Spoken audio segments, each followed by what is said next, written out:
Are you ready? Yep. Indeed. Roll the intro.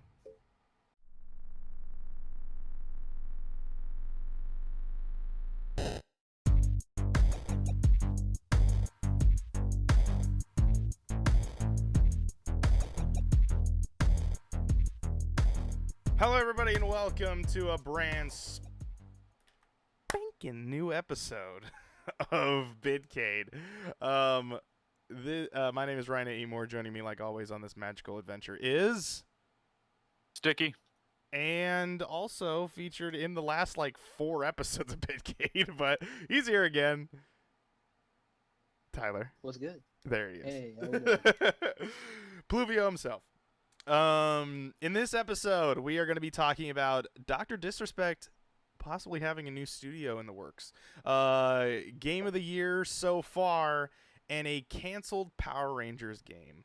That's all going to happen. We're going to talk about all of those. And then for those that are new to Bitcade, what we do is we talk about each topic. Topics get broken out in bits. So in this episode, you will get bit number 1, and then bit number 2 the following week, bit number 3 the week after that, and then the full episode the week after that. I guess we'll just get into it. We'll just jump into this stuff. All right. This is coming from PCGamer.com. Dr. Disrespect is starting his own game development studio. I read some of this to the guys already, so I'm going to kind of just speed right through it, but also to refresh them. This is a studio. This is written by Steve Mesner. I hope I said that name right, but there we go. The studio's purpose is to partner with, quote, mega influencers and build their dream game. By the way, if you guys have comments on things, just stop me, and I'll just pause and we can discuss it. Dr. Disrespect is looking to launch his own game development studio, according to a job posting listed on the Champions Club website, which I believe is his website. It's a major, but in some ways unsurprising move for the streamer, considering he used to work at Call of Duty developer Activision as a level designer before deciding to spend his life wearing a wig and sunglasses. The unnamed studio, however, does have one surprising thing about it. It makes games by collaborating with different, quote, mega influencers. Right now, only a studio head position is listed, presumably as, I don't know why Marty is barking right now, so if you hear him, that's why he's doing it. He's literally just... Shut up, Marty, you fuck. Presumably as a first step towards outlining the project, but the job description does give some insights into how the studio will surprisingly function. Quote, the studio plans to forge a partnership with a select of mega influencers and then work closely with them to launch their dream gaming title, end quote. The ad reads, quote, those gaming titles will either be incubated and developed or partner/co-develop with existing indie games developing and launched as mega titles, end quote. A lot of games already make influencers a major part of the marketing strategy, so joining forces with influencers to design and promote games from pre-alpha to launch is perhaps the natural next step for those businesses arrangements. The application also mentions esports and monetization, which gives some major clues as to what type of game Dr. Disrespect is hoping to create. Free-to-play competitive shooters, anyone? Yeah, I definitely think there's more to this, and I can go into it a little bit more, but I'll pause here. I definitely think it's going to go shooter, because it's Dr. Disrespect. At least to start. Yeah. Yeah. He also worked on another game helping on a map, right? Call of Duty. And then he also helped make the Rogue Company. Yeah. Yeah. Like the map for that. And he has a skin for a certain character. Oh, okay. So he's already taking those next steps into doing that kind of stuff. So. Yeah. I mean, he has experience, like they said, doing the Call of Duty level design. I don't know how long he did that for and which Call of Duty it was. Tyler might know, but... No, I'm not too keen on that one. I wish I was. I can. Yeah, because I don't think it was for multiple titles. I think it was just the one Call of Duty, if I'm not mistaken. He worked so on I don't know. Warfare. You But he worked had on to be what? there. He worked on Advanced Warfare, but it says he had to be there for a while because he was promoted to Oh, he level worked on designer and Advanced helped Warfare. create. Oof. Yeah, it says he was promoted to level designer, helped create many of the multiplayer maps for Call of Duty Advanced Warfare. So he had to been there for a little bit to get promoted to level. From what though?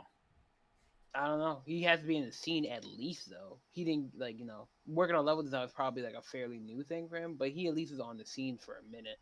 You don't just get promoted out of nowhere. I feel like. Yeah. The article continues on in saying, and this is the words of them. So, I can't help but be skeptical. There's a potentially big gulf between a quote dream game end quote, connected by a popular Twitch streamer in something that's actually playable, fun, and commercially viable. Many of the FPS influencers I follow are very vocal about the super vain technical shortcomings of games like Apex Legends and PUBG, which could lead such a project to overwhelming emphasis these aspects. It'll be interesting to see how such a project courts or originality or sorry ordinary okay project courts or ordinary players. For some reason I kept getting caught up in the middle of that word, while presumably catering to tastes of elite performers. Then again, Valorant is particularly developed by some former CSGO pros and turned out pretty good. There's also the listing issue of Dr. Disrespect's sudden of and mysterious ban from Twitch last year. During a time when game industry was grappling with widespread stories of harassment and abuse, Twitch never speculated why it suddenly terminated Dr. Disrespect's Twitch account, despite him telling us in an interview that he had done nothing to violate his multi-million-dollar exclusivity deal with the streaming platform.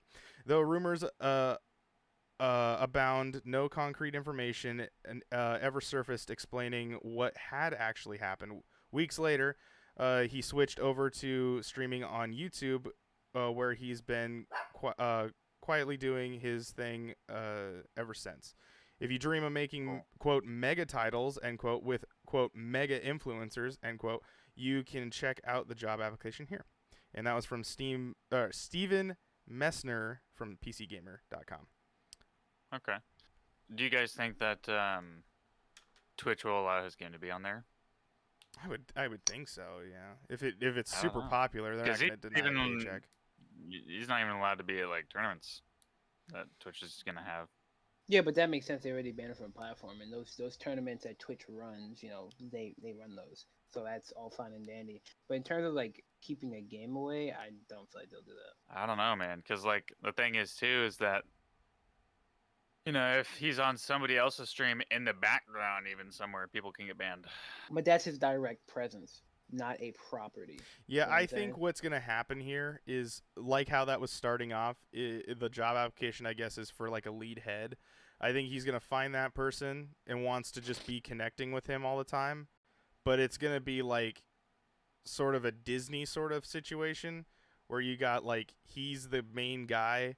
He's maybe the head guy and everyone's looking at him, but he's not really a part of the project anymore. Like he's going to get a guy, hire him, and then that guy's going to hire a whole team, and then he's probably never going to touch it unless he's playing the actual game. He's probably flipping a lot of the money, but like I don't know. I mean, he might touch a lot of that too cuz I mean, this is a little bit of a different scenario as well because he has experience in making FPS type stuff already. So it's not like something it's totally out of his realm where he's just like, I have a lot of money, let me just spend it on like random people so that I can go and make the game.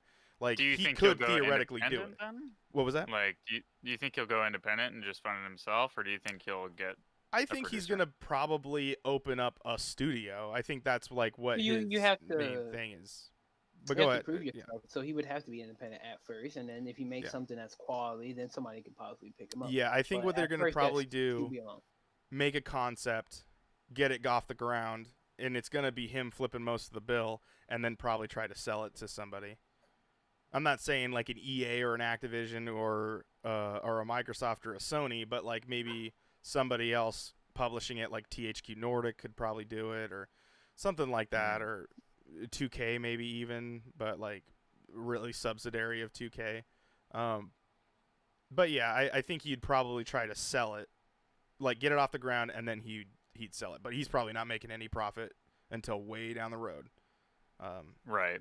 But yeah, I mean, he's got the money for it. He's got the support for it. I mean, his fan base alone crossed from Twitch to YouTube to go and watch him. So they're gonna those I people. bet you all of them are gonna get the game. That's true, and not to mention, he still has a lot of friends that are still over on Twitch, like Tim Tapman and Nick Merckx, I believe, are both friends with him. I know Tim is. Yeah. So it's like you could easily just get him to play your game as a friend helping out, and then like boom, there you go. So if the game sticks and it's good and it's fun, you could get a PUBG sort of situation. Like PlayerUnknown created a game type in, what was it, H1Z1 or DayZ or one of them, and then created his game, and then that type is now transcended into games like Fortnite and Call of Duty and Apex. So it's like you could do it. There is a track record of this being a thing that could be successful. Can Dr. Disrespect do it though, with controversial past? Because we didn't know who the fuck PlayerUnknown was. Like, we didn't know who he was. We know a lot about Dr. Disrespect. So this is true. Are people? I mean, controversial past is that's still like, I feel like untrue, because I'm not like really defending him, but nobody truly knows what he got banned for. That's true. The other thing is, Yeah, like, are people going to give him that chance though? In this day and age, will people just look at Dr. Disrespect and go, "Nope, I know what he's about. I'm not playing that game." Like, people are already doing that. I'm sure there will be some people like that, but I mean, people are already doing it with Activision and Blizzard. I mean, sure, a little bit of a higher situation for them, but it's like, you know what's going on there, though. Yeah. No one really knows what he got kicked off for. It's more so like ignorance. He really hate the guy. I mean, if you hate him or you don't like him, don't want to work with him, it's either one of two things. I'll go back. It can't really be ignorance. It could be being preemptive in case like the situation with Twitch is really bad, so you want to avoid that, so you have to cut him out. But like I said, no one really knows. So I can't really say like, oh, he's an outright dick. I think the one rumor that Ashton told me about a while ago was like he tried to use like a fake mixer deal for leverage on Twitch. That was a rumor, yeah. That's what I said. It was a rumor. Nobody knows why he was treated as tried to leverage the deal. I mean, he was pretty open about like the opportunity to do that. He's like, if I were to go to Mixer, it'd have to be a deal of a lifetime. Yeah. I mean, I don't know. I don't really know a lot about Dr. Disrespect. I've just kind of in the last year and a half gotten into a lot of the Twitch personalities just because we're on the platform and it's starting to, you kind of want to look around and see what other people are doing and get ideas and how to make you better. So that's what I've been doing. And so Disrespect kind of left before I was able to do that because we were still on Mixer at the time.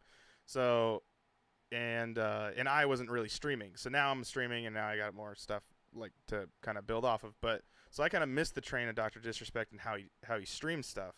But I know that like I think it really just comes down to I think this has a lot more leverage into good than it does into bad, where he has the smarts to do it. He knows how to do it. He knows how to code. He knows how to design. He has the money to do this. He has the fan base already to support a game right out of the gate. Essentially free beta testers, because he's just going to give those keys away. It's like, hey, you want to play the Dr. Disrespect game? Like, right, all you got to do is just watch my stream and I'll give you guys keys. Like, that will boost his view count, and it will help YouTube out. And I'm sure there's some YouTube deal going on with him. And then he's going to get more and more money into supporting the game. So, which I think is what he's going to probably do. He's probably going to dump a big majority of his money right now into the studio, if this is something he's really passionate about. So, yeah, dude, I don't know, like,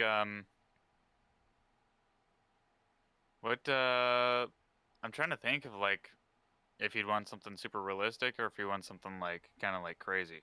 mm-hmm. Like Something like a yeah. more along the lines of like a split gate versus something along the lines of like Valorant. You know? Yeah, I mean, of the games that I know he's played, he's obviously played Warzone. He rages at Yeah. that. He hates that game. Yeah. He's also played what was the other game that we said earlier? The one he designed the map for. Road Company. Rogue Company. He plays that. He's played PUBG in the past. I've seen PUBG highlights of him. So it could go BR. It could go third-person shooter, which is what I think he's probably going to go for. You think he'll go third person? I think he will. Yeah. I don't know if well, maybe first person because I'm thinking of like all the highlights and stuff. But he's really good at like sniping and stuff. So I think he's gonna go more BR than anything, and try to get something going there. But that I have no idea what it takes to make a battle royale, especially throwing 100 people and random computers into a one server. Who knows how much that costs. Yeah. So, but I don't know, or it could be just 50. Could be like how you were saying. What, not Splitgate, but or not. What did you say? What was the other one? The Ubisoft one? Didn't you say the Ubisoft one? I didn't say the Ubisoft one. Oh. I mean that's Hyperscape. Hyperscape. That's what it was. So there's Hyperscape. How many did Hyperscape have? I think 100. 100. And then what was Apex? How much does Apex have? Apex 50? is 60. 60? Okay. I'm thinking more of that at range. I can see that. 60 in a map. I mean, I don't know if he's playing Apex, but that could be work. So how do you guys feel, though, about this influencers are having a say in the game? You think that could go good, or do you think that can go bad? Well, his is more than a say in the game. His is he's getting one made. But no, his whole goal is to also have mega influencers, quote unquote, be involved in the pre-production of the game. So like he might talk to Tim, and he might talk to Nick Merckx, and he might talk to Cloaksy, and he might talk to like all them to help make the game. But there's before nothing the wrong game with that starts. because if you think about this, like that's how Call of Duty like treats certain things, or like any like game that has an esports. They sit down, talk to like certain pros, get what they feeling, and then kind of mold something out of like the pros do. It's like the same thing. It's not like they're actually sitting here building an ideal game. They're just he is consulting them, getting a couple ideas, and probably mash a couple things together, probably take some stuff out. He's not going to take everything. It's not like these people that he's talking to are going to flat out build a game. He just wants a basis to jump off, which is not bad at all. If he's talking to like those people next to like Tim and them, I think that's fine. Tim doesn't have like this outrageous, idea what a game should be. Tim is pretty, like calm body, know what they like and whatnot. So it's not bad. I feel like even though Dr. Disrespect carries on the way he does, he's not going to be contacting somebody like Jake Paul to help make a game. Yeah. Yeah. So he's asking people who actually game all day, every day, do it for a living. You can some of those people don't have opinions I agree with, but I believe even though I don't agree with the game that comes out or as a result of that, I feel like it can be very sound in how it's executed. Mm-hmm. Ashton, what do you think? Yeah, I think it's pretty helpful. I mean, you always look for a studio that's kind of really in tune with its community, and then he's basically saying that. I mean, people who are into the pro gaming and all that, like on the lower end, content creators that aren't necessarily amazing, winning tournaments, but are playing the game all the time. I mean, that's pretty they can be voices for a big part of your community as well. So I think it's pretty important to have content creators as part of at least as a resource to use for making some of those major decisions, just because they have a voice. They're literally unpaid community managers. I mean, that's basically what they are, if you look at it that way. So I think it's pretty cool. I like that idea. Mm-hmm. It just makes sense because I mean they're most. Yeah, I mean, for me, I also think it's a pretty ingenious idea. If Tyler was just saying, was the other companies like Activision, Blizzard, and all them are trying to they talk with the pro gamers before they from the last game into helping create the next game, because they're like, all right, so this was Modern Warfare. What did you like about it? What did you not like about it? And then they go back and they go to the drawing board and then they make changes, or maybe they're like, nah, we'll keep that, and then in the next Call of Duty they're gonna do it. But it's more of just like consulting. It's not really much of not saying that this isn't what that is, but it's more of a just like on a scale of 1 to 10, what did you think about this specific thing and this specific thing? And they already know that what they're going to do, but they're just more of like, did you like that? Do we need to tweak that? We're not going to make changes based on what you say, but we're going to do something. Whereas I think what Disrespect's probably going to do is more of like the big thing right now, now that Activision Blizzard is in the conversation right now, is anti-cheat. Guarantee that is going to be the first thing that all these like Twitch streamers I almost said mixer streamers. These Twitch streamers and these YouTube streamers and these Facebook streamers are going to probably say is like, get an anti-cheat right out the gate. Just get that shit done. Fix that. When you got that done, then start doing this stuff, because that is the major thing I think a lot of people are dealing with, especially PC gamers, and which is where Disrespect is normally at. So I think having a streamer that not only deals with this on a daily basis, working on a game, could create one of the best multiplayer games of all time, because he's just going to have a different perspective than a dev that sits behind it. No offense to the devs that sit behind the desk, because if it wasn't for the devs that sit behind the desk, we wouldn't have a fucking job.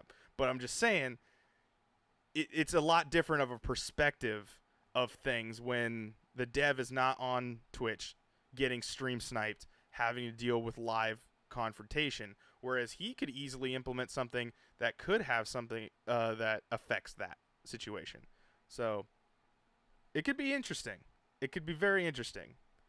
Yeah, but anti-cheat would be the last thing that happens, because you can't really have an anti-cheat without anything to test the anti-cheat. That's very true. But like, I mean, that I would assume that would be one thing that they would try to work forward towards. I feel like everybody kind of wants it, kind of needs it. I can't really tell. Like, I mean, as we sit here and talk, we all know like Warzone doesn't have it. Warzone doesn't have the best. But I can't really sit here and believe that Warzone never wanted, or Activision never wanted it. Mm-hmm. You know what I mean? And honestly, it's like when I sit back and think about it, even though like it sucks ass that it's like this, you gotta think about it like this: they've never done a crossplay Call of Duty until this one, right? So that, with that being said, what I'm getting at is that these problems arose, and they didn't know how to handle it. But then I feel like the conversation comes out with your company, who's like well equipped. You have titles under your belt. I feel like this should be no issue to you. But humans are humans. Having to tackle this problem, I want to give them benefit of the doubt and just say it was probably a lot harder than wanted it to act. Yeah. Well, the other thing too is that it's not like it never wasn't an issue, because the only reason why it's so big now is because crossplay, like, it's affecting console players now. Because back in 360 days, the only cheating we had to worry about was modded controllers, which they were able to end up. That's way easier solution than. That's what I mean. It's not on this grand scale anymore. Like back in the day, cheaters weren't running around this crazy, because they either were capped very quickly, and it wasn't. You gotta think about it like this, right? It went from your console provider being in charge of handling the cheaters to the developers themselves. That's something they're probably not used to handling, because when it comes to cheating on Xbox, that's Xbox's job. Well, but Call of Duty's been on PC for a while. Call of Duty's been on PC for a while. Yeah, I know that, and then we're handling that on their side of things, And also, I think when you think about that, still, I think it then becomes and when it comes to Steam, I think Steam was still handling bans like you would on the console. And them having their own launcher now is like, now you have to do that. Because remember, Warzone isn't on Steam. Yeah, it's on Battle.net. Steam is not in charge of banning people.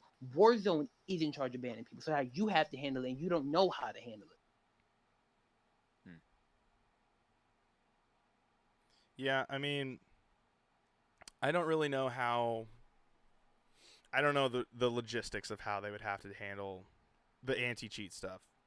It's just weird how some games that you wouldn't even think that would have cheaters have anti-cheat. Like, and they all run almost the exact same thing. They're from different studios, but they run the same, like Easy Cheat, which is the one that a lot of people see when they load up the PC versions of these games, like Fall Guys. Has Easy Cheat. It's a little bear. Dragon Ball Fighters does. Dragon Ball Fighters has that. Naruto, Boruto, Shinobi Striker has it. Tom Clancy's The Division 2 has it. They run the same anti-cheat. I don't know why. But you that's realize not a deal. what's the thing in common with all these? They all run through a Accessible through launcher, Steam. but I mean they run through Steam. Most of them run through Steam, except obviously The Division runs through Ubisoft's thing. But Can't you still get I think you can get maybe The Division on Steam. I have my Steam open right now, so I'll check. So But yeah, I mean, I don't know. Maybe there is more risk when you have it on Steam and people are a little bit more lenient into like, okay, well, I don't want to like get my account banned. But then you got Fall Guys and people were doing all sorts of shit in the beginning of it. So that's why you can't have names. We can't have names on PC because everyone ruined it. You can have it on PlayStation 5. You can't have it on Steam. But yeah, I don't know. I think going back to the topic though with Dr. Disrespect making a studio, I think this definitely lands more into a player what would have happened. It opens up the scenario. What would have happened if Player Unknown had a large following on Twitch and had a butt ton of money right out of the gate? Yeah. That's what I think this is going to happen with. And I think it'll succeed. I kind of feel like, you know, if the other thing too is like I'm trying to think of like the long-term aspect of all this. It might be kind of difficult because I mean if they're doing game studio, you know, to do all this, that's cool and everything, but like at the end of the day, what happens when you have made a really good game and it can just support itself for a long time? Are you just focusing on that one game, or do you make another something else? Like, true, because then You you know? do land into really what Player Unknown got stuck with, is that's all he's got. Like they've even dropped his name from that fucking game, so it's like it's now just called PUBG Battlegrounds, which is redundant, but it is what it is. yeah.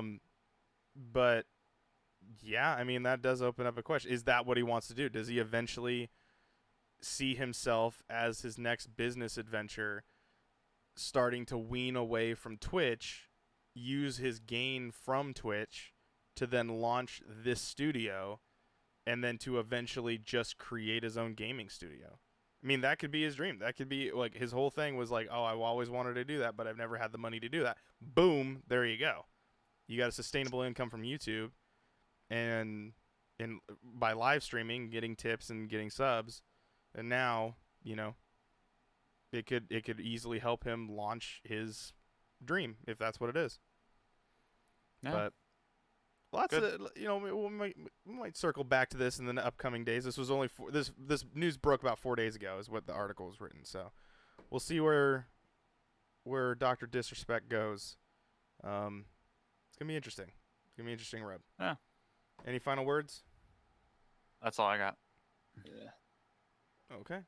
Moving on to the second topic, which is game of the year so far. You would think I had brought up all of the games that have come out this year so far, but I haven't. So, with that said, I'm going to do that as I'm talking. Where's that Wikipedia article? But is there any that come to mind for you gents that have come out?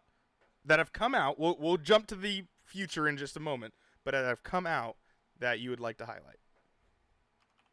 That have come out. Yes. I don't have anything That you've been come out like, yet. you know what? This was a good game this year. I would say Sea of Thieves made some good strides this year. Interesting. Okay. Sea of Thieves, that fucking update they had was pretty fucking fantastic. A little buggy, Mm-hmm. you know, but doing that fucking Pirates of the Caribbean DLC is awesome. Free DLC. Yeah, and free. I'm Yeah. just gonna go down this list when I see one that pops out to me. The Medium came out. yeah. Ashton, you That played was this pretty game decent. to completion. Is that right? Yep. I did. Made by On the Twitch. Bloober team. I like Bloober. Is it Game of the Year contention, or was there some that were kind of to be desired? I guess. It was a little bit to be desired. I was kind of hoping a little bit more was going to come out of that game. Mm-hmm. I really did enjoy it, especially for what it was. But I guess like I really wanted to see Bloober kind of do more than what they did with the Blair Witch. I actually ended up liking Blair Witch a little bit more, Mm-hmm. to be honest. But I don't know. I want to see them do some gameplay stuff. But the game was good. The game was good, especially for what it was. Pretty fucking crazy, like really wild shit happening. Got jump scared quite a few times. You guys want to see that stuff's on TikTok, but yeah, I liked it. What about did you play it or no? I played a little bit of it. I thought it was a cool concept. I thought it was like, oh, this is kind of cool. Like, you get and like you're playing two different people at the same time, and then you like switch between the worlds, and like you can interact with things that aren't there in one world, but you can like this character. It's the same person, same gal that's in the game. That you're playing as the same person, but she can go in between these realities, and in one of the realities you could access a certain thing, but in the other reality, you can't. So you can't move past a certain thing, so you have to go back and try to solve the puzzle and whatnot. So it's a cool idea. Definitely a cool idea. Yeah. I don't. Tyler, did you play the Medium? No, I No, just I you watched refused to after watching the ending. Okay. Yeah, that shit was ash. I didn't like it. Did anybody play the new Pokemon Snap? No. I did not. It looked Okay. good, but I just didn't play it. Not for $60 fucking dollars. Yeah, that's very true. The other game that came out that I think is in a very good running, personally, for Game of the Year is Resident Evil Village. Came out May 7th. And this, I think, I am absolutely, and I've said this before more than once, I am loving what the Resident Evil team has been doing. What Capcom has been pushing out for Resident Evil has been top tier games consistently, and Resident Evil Village is hands down one of the best Resident Evils, and I do like the little interesting stuff. I don't want to spoil things because for people that haven't played it yet, but there's some things in the game that are definitely not very Resident Evil, but it is cool. Like, it seems like they're taking steps to making Resident Evil last essentially forever, because they're just making it modern. They're smart. They're looking at this game, the way that I'm seeing it mechanically being made is how do we keep our franchise alive, and no pun intended, and also keep it like modern, like keep the Resident Evil flavor. We're gonna that's our protein in this sandwich of Resident Evil, but our bread is to keep it, so that it's consumable. It's like, because otherwise you end up like these older games. No offense to these older games, but they're just, like, for example, Metroid is coming out with that game. Dread. What is it called? I can't remember what it's called. Dread. Yeah. That game is literally just an old Metroid game. It's just how the original Metroid was kind of played. It's a side scroller. There's an audience for it. It's just not the modern audience. Like, it's just hard to go back to those games. And I think Resident Evil just keeps stepping into the right path to creating that. Just keep making solid games. Evolving with the times. Yeah, exactly. It's like Halo, because Halo is doing that too, where it's like, we have our Halo flavor, but we got to keep moving forward. Otherwise, people are just going to stop playing our game. So, yeah, I don't know. What do you any things with it? I finished Resident Evil. I think I did that on stream, and then I think, did you finish it on stream too? Yeah. I did. Okay. And then I know Allie, Baby Cakes Allie, friend of the show, has finished that game like 45 different times. Like Jesus Christ, she why? beat it all on PS4 on each difficulty. She unlocked stuff in like the arcade mode thing, and then when she got to PS5, she did it all over again. So, I mean, there you go. Damn. I'm not doing Really, that. really like that game. Yeah. That's a lot of doing the same thing over and over again. I Yeah. mean, I'll grind for some games, but Jesus Christ. Yeah, I'm definitely just waiting on DLC for it now. I don't really know. Anything that you want to say about Resident Evil Village, Resident Evil 8? It wasn't as scary as the 7. Mm-hmm. Cool characters though. I think this has Very to be cool characters. the best Resident Evil. I villains. was very intrigued. Yeah. Yeah. I was very intrigued by all the characters. Like, they were really good. People complained about 7 being too scary. Grow the fuck up. Mm-hmm. They made 8 basically not scary to me at all. Puppet's kind of freaky though. We won't go into details on that, but that is definitely Yeah. an interesting. That was one. really the only part though. Yeah. That was the only really like creepy part. But it was interesting. Uh-huh. It was a fun game. Really enjoyed it. Would it be game of the year contention for you? Oh sure, yeah. What about you, Tyler? Did you play Resident Evil Village? No, I technically own it because I game share with somebody who has it. I don't feel like playing it until I get my hands on a Series X. I feel like I'm kind of wasting my time. Mm-hmm. on my That's Xbox. that's It fair. definitely looks very nice in the next Yeah. gen. So I versions mean, of I could be themselves. playing it like later this year. You know, Mhm. I'm definitely gonna wait on it though. Knockout City came out. I don't know if you guys played it. Yeah, Oh I yeah, I played it. played it. I did not play it, but go ahead if you want to talk about it. It's just It was fun. It was cool to like take some of our time for like a couple weeks.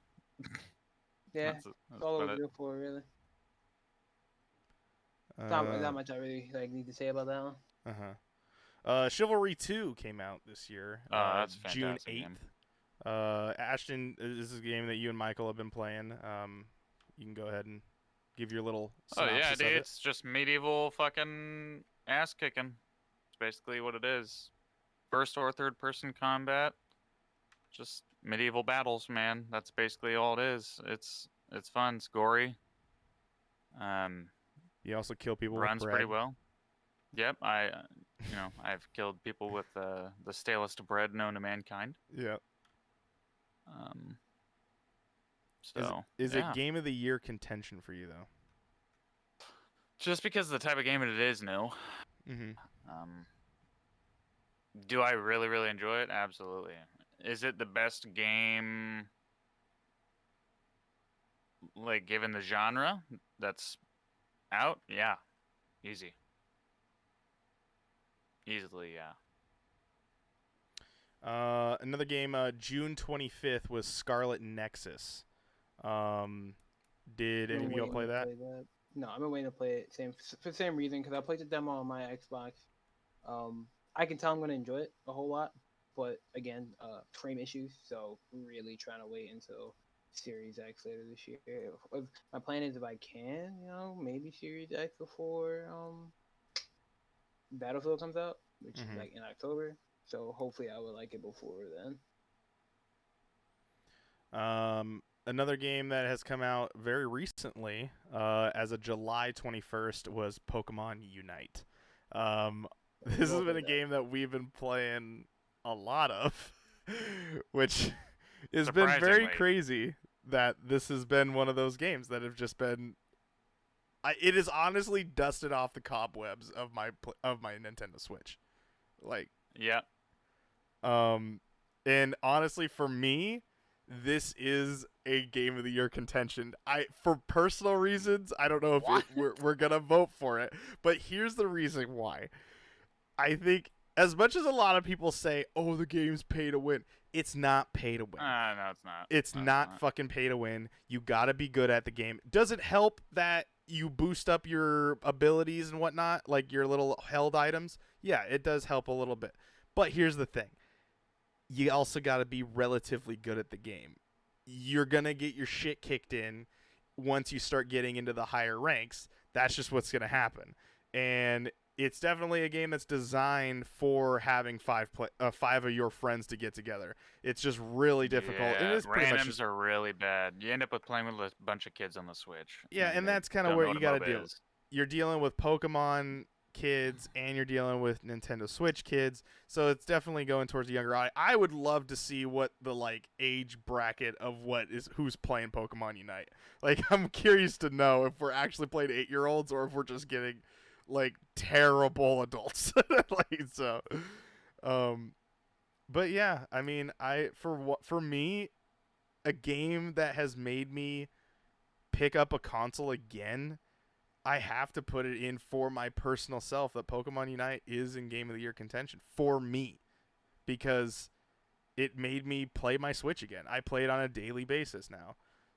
Whereas before, it was only taken on trips, and even then, I would play it for like 25 minutes, and then I'd be like, I don't really know. And I just put it away, and then I'd like watch a Hulu show while I'm on the plane. Like, you know? So, I don't know. Sure. What is your input on Pokemon Unite? I'm not a MOBA fan. This I like. I feel like it's easy enough to play, but pick up and play and like learn how to play. But it does have challenge. You have to be good at it. You have to be good at it. It's not a game that's like very fun to play when you're by yourself, like at all, because the people that queue by themselves typically are fucking terrible at the game. So I can't give it Game of the Year solely because like it's only fun when you're playing with your friends. But for me, I've been kind of like meh on Pokemon for like the past decade. I played Pokemon Go when it came out, and then I played Let's Go. I don't keep up with all the Pokemon games. I haven't since like Silver and Gold. So I just meh. You know what I mean? Mm-hmm. But yeah, I really enjoy it. It got me back into the franchise, and it got me playing my Switch. I'm playing more Switch games now just because I'm like, hey, I'm on my Switch. Yeah. Yeah. So I mean, it's definitely it was kind of a sleeper for me because at the same time I was like, oh, cool, Pokemon MOBA. When I heard that it was being made, I was like, that sounds cool. I'll try that out. I saw a gameplay. I'm like, I'm not playing this. This looks like shit. This looks like garbage. Uh, Way more fun than it looks. The gameplay trailer did not do it justice. I will Mm-hmm. tell you that. It was terrible. Yeah, it definitely seems like it's finding its strides into its own thing. It's getting its characters developed. They're already tweaking. It seems like the Pokemon Unite crew is very talkative on Twitter, which is awesome. They're very connecting to sending out like I think they just finished up their first month of input. They did surveys. They tweet out a link for their survey, and then they have people go in and then fill it out, and then they have a cutoff date for it. So I think a team that is very like that, especially with MOBAs, in a multiplayer game, to be very connective like that is a very good sign that it's going to get supported a long time. I think Pokemon is one of the best like franchises to do a MOBA. There's so much there's over 800 and some odd Pokemon now. It's like, and it continues to grow with each game iteration. So they're just never gonna run out. And if they're gonna put out, they just put out Gardevoir like a week ago, of when we're recording this. So it seems like roughly maybe like 4 weeks or so we'll get a new character. Hopefully Blastoise is Probably. coming soon. I'm fingers crossed on that. That'd be sweet. But yeah, I think it's gonna be going. Tyler, how do you feel about Pokemon Unite? You've been playing along with us too. I'm a MOBA fan. I play more Smite, and I dabbled in League a little bit. I honestly at first I didn't want to try it because I'm not in the Pokemon like I once was. So, like, this shit gonna be ass. But I saw how they were separating it, and like tried to do like I'm gonna call MOBA light, basically what they try Baby's to do. first MOBA. yeah, they have classes set up. Like, oh, you got classes set up. That means when you have classes set up, that means you're actually trying to pay attention to how characters will perform game and what the role is meant to be. They could have just like fucking gave you Pokemon just to here, have your fun. You're gonna enjoy it because it's Pokemon, which it wouldn't be entirely wrong. It's like that's mostly what's like carrying people. Like for example, when I play Dragon Ball Fighters, what carries me playing that game? I like Dragon Ball. But I was like, all right, let me give it a shot, and I love it because it's like it's all the fun in the mobile without actually having to take it seriously. Does it suck when you lose? Of course, everything sucks when you lose. It's like, But it it's was Pokemon, only 10 minutes. That's the other thing. Game's only Yeah, 10 minutes I long. would I would like it to be longer, to be honest. Mm-hmm. That's just me personally, but I enjoy it a lot, and I need to play more. Mm-hmm. Gonna I be in think a if it fucking wasn't treadmill for it. targeted to the mobile audience, because that's definitely what they're going for. Because right now it's available for Switch for anyone to download. It's totally a free game. But it will be coming to iOS and Android very soon. But who knows when those dates are coming out? Because we didn't even know this game is coming out until like the week of. They didn't even say like what date Yeah. they're coming out. So, but yeah, it definitely seems like they're targeting the mobile audience, and that's probably why they went with the 10-minute time frame, 5 minutes to surrender. You're in, you're out. And of seeing like other people play multiplayer games. Like I was watching the other day, Tycho was from Penny Arcade was playing Mario Golf, and they were only doing 3 holes. After the first hole, one person backed out. And you know what happens when someone backs out in Mario Golf? The whole game gets shut down. So the whole lobby gets kicked out, and then they have to go back to the main menu. So the game's over. That's They don't ass. you can't just pop out. You lose everything. It doesn't make it like it's it. And so to me, when I see something like that, and also Pokemon Unite kind of answers that question too. When someone lags out or someone never comes back and goes AFK and totally ditches you, it's not like League of Legends where you're just okay, well, now we're a man down. Now we're not getting that guy back. You can have one of the players on your team will get the decision to have them follow you and essentially have the computer play as that character. Do they make the best decisions? No, but it's better than not having a 5th player. So it's kind of interesting that they incorporated that and they answered the question of like, well, what if someone lags out? Well, we have a computer system that will figure it out for you. Well, it's like fine and dandy. That computer system is dog shit. I'll be honest with you. It's not the Because best, but that computer will chase yeah, it in will places stick it with should you. never belong. Yeah, it sticks with you. So wherever you're at, it's going to start targeting wherever you're at. So you got to be like, when you make that call, you have to be deciding now options for you and the computer because it's going to just start auto attacking wherever the hell you're at. So you got to make sure you're thinking for yourself and the computer at that point. You're essentially playing for 2 players. But I'd rather have that option than be a man down and then just be totally fucked. Honestly, Because I might rather be a man down. well, because the thing is when that person reconnects, they get control of their guy again, and then that person's not 7 levels behind. They've been But farming the along thing with is, you.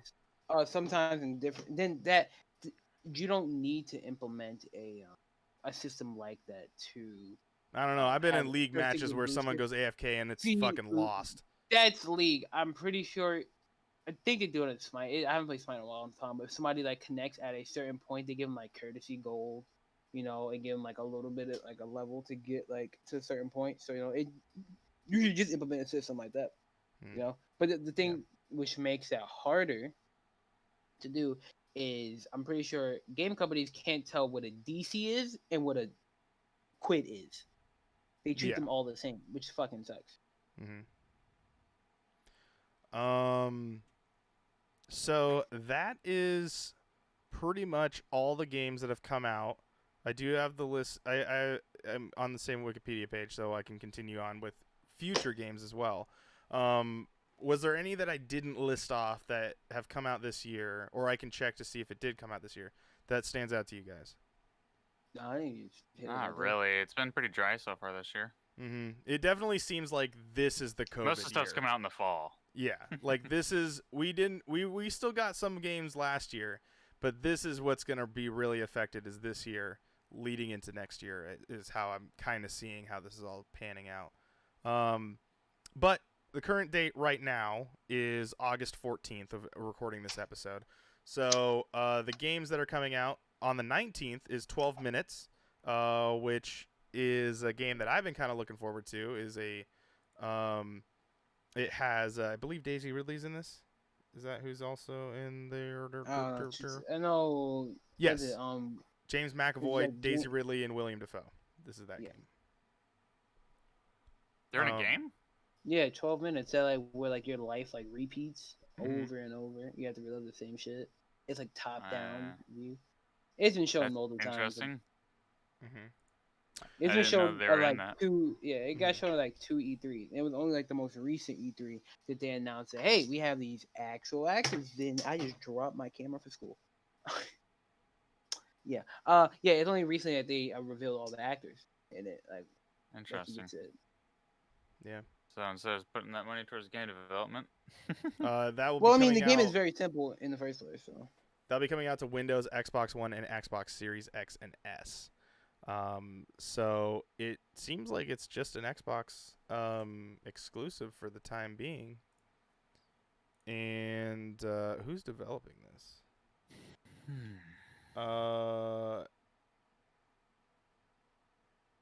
Yeah, it seems like that is definitely what it is. It's going specifically for them, for right now.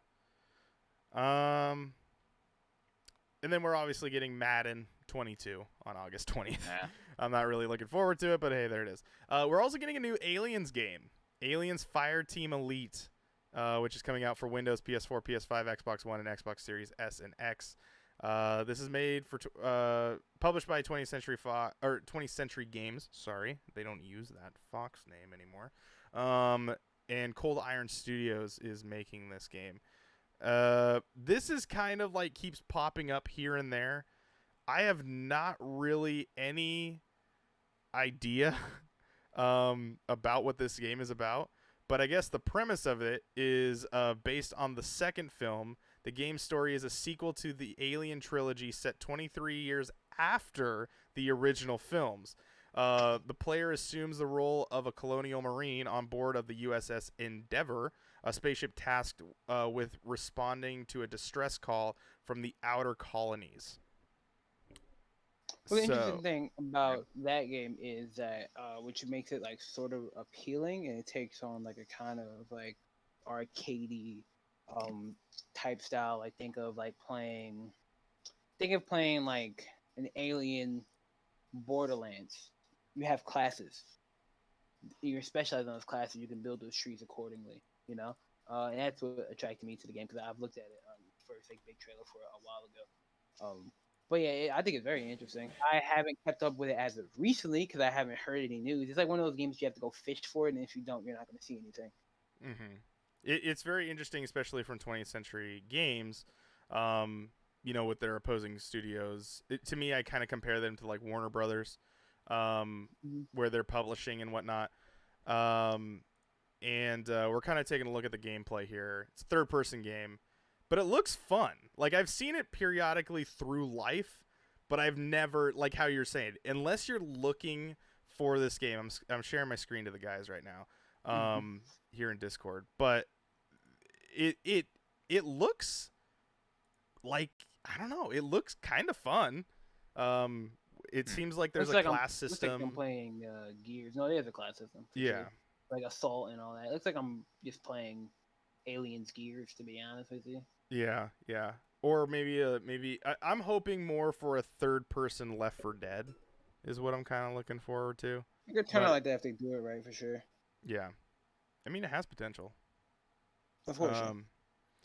Okay.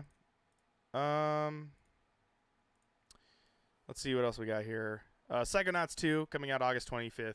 We've talked about periodically. Double Fine Xbox Studios published game. Windows, Mac, Linux, PS4, Xbox One, Xbox Series S and X. No PS5 to that situation. But I wonder if the contract was only of like, you have to make a PlayStation version because we told you guys signed this before Xbox bought you, and they're like, all right, but we'll make it for PS4. Like that's kind of how it looks. But yeah, I mean, if you're a Psychonauts fan, I've never played Psychonauts. I don't know if you guys have. No, I haven't. Okay. But I've heard nothing but good things. Let's see here. Toy Soldiers HD coming to Windows, Nintendo Switch, PS4, and Xbox One. Hey, if we get a new Toy Soldiers game, that'd be pretty awesome. Deathloop, the ever pushed back game of Deathloop, is coming September 14th, God willing, to Windows and PS5 from Arcane Studios, Bethesda Softworks. Xbox game, but made exclusively for PS5.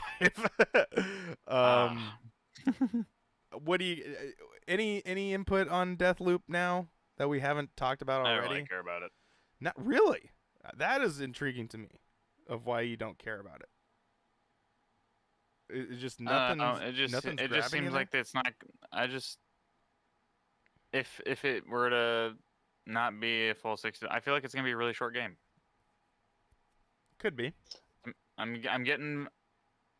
Now I'm not saying it's gonna be this bad, but to me it gives me some of the same vibes as what's that game called? Anthem gave me. I feel like there's gonna be a severe lack of content. Like I'm gonna only be able to play that game for like 6 or 7 hours, and that $60 gone. Yeah, or 70 in this case because it's on PS5. Yeah. Yeah. Tyler, anything about Deathloop? Anything? That game confused the fuck out of me. I don't know what the fuck's going on. It seems like is it multiplayer only? Because that's what it seems like. Two spies going against each other. Single player? I don't really understand. Of what I understand, it's two different storylines, and they're repeating the same thing that's on this island. This island has this thing that it keeps repeating the same couple of hours, and there's two different people experiencing this, but they are the only two that actually know what's going on, while everyone else on the island doesn't. Is what I've got. I'd have to see more about it, when it comes out, catch a playthrough, see how I feel about it. Yeah. At the moment. Made by Arcane, great studio. So People who made Dishonored. So. Yep, they are the Dishonored folks. They also made Prey, Wolfenstein Youngblood, and Wolfenstein Cyberpilot. We need to play Youngblood. Yes, we do. And they will be making Redfall, the upcoming Redfall. Oh yeah, game. I forgot about that. Yeah. So there's that as well. It is, by the way, Deathloop is a timed exclusive. I just want to preface that, but it is probably for a year. Is probably what it's going to sit there for. We got Kenna Bridge of Spirits, an upcoming action-adventure game developed by and published by Ember Lab. The story follows Kenna, a young spirit guide who uses her magical abilities to help deceased people move from the physical to the spirit world. So, this is a PS4, PS5 game. It looks like a full-on animated movie. So. Yeah, it does look very pretty, and actually looks pretty fun too. Yeah, if that's $70, that would piss me off, because that game does not look like it's a 7 to 8 hour game. That looks like a 4 to 6 at best. So I don't know. We'll see. I could be wrong. But we've also talked about it. But Tyler, do you anything about Kenna that you want to say before we move on? Yeah, I just think it's interesting. It just looks like Kitty's God of War. You know what I'm saying? The fights look clean. I don't know. I gotta say, I think it's gonna be a lot longer than 4 to 6 hours. I hope so too. Yeah, no, I think it's gonna fit that $60 price budget because it's open world. So if you start off with open world, you're gonna have me decide shit, which also fills your time.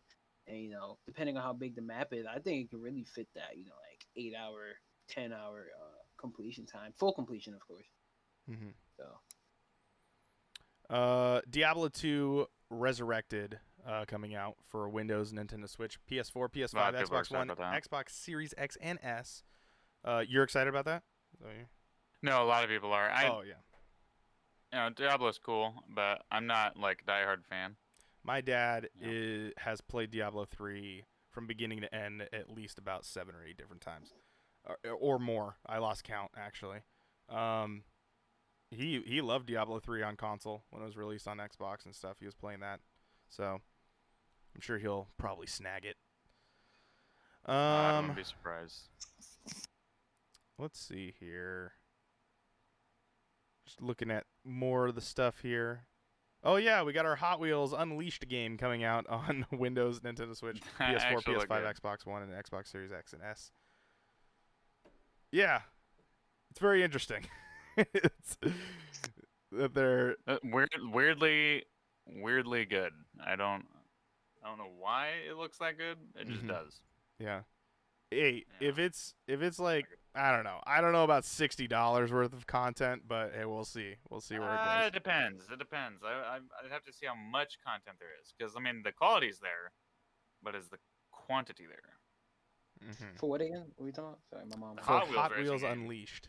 Fuck That no. looks sick. That looks sick, dude. That's the game you were just talking about. That was the yeah. Did you not Yeah. look at it? No. And my mom had walked in. Oh, I don't think you that need to, should you be. need, you need to look at it. I think I looked at it, but I don't think it needs to be. I don't think it deserves to be 60. Is what I'm talking about. That's why I said fuck no. Like I don't think it deserves to be 60. If it has enough content, I would say it can fit the 60. I think it gets enough content throughout the years. I don't think it has enough content at launch. You don't That's think it will? At Why launch, don't you no. think it'll have enough? It just seems like that game doesn't have enough substance, and what they'll do is they get like community feedback, which then will help build the games, will help this game alive. Also, if you have, which Well, I will think carry. they said there's going to be community-made tracks too. If I'm Yeah, not but- there's mistaken. you can build your own track. Yeah, but I feel like that doesn't give you the $60 price tag. I think we looking at a cool 40. Well, that's technically unlimited content. yeah, I if they're mean, good. Yeah, if they're good. If it gives you I mean, look the at reason Halo. to buy it. Yeah, The but reason why Halo that has a game campaign. typically- It's not and, even like yet. has the Halo has original more to it. content I'll let is you a go, I'm sorry. AAA game. I don't know. Sure, but what I'm saying is like people aren't going through the campaign like 10 times. They're there Yeah. for like most of their time spent on the multiplayer, right? Sure. If you look at Halo 5, the reason why that game lasts as long as it did, which is not very long, granted that, because of the way it launched.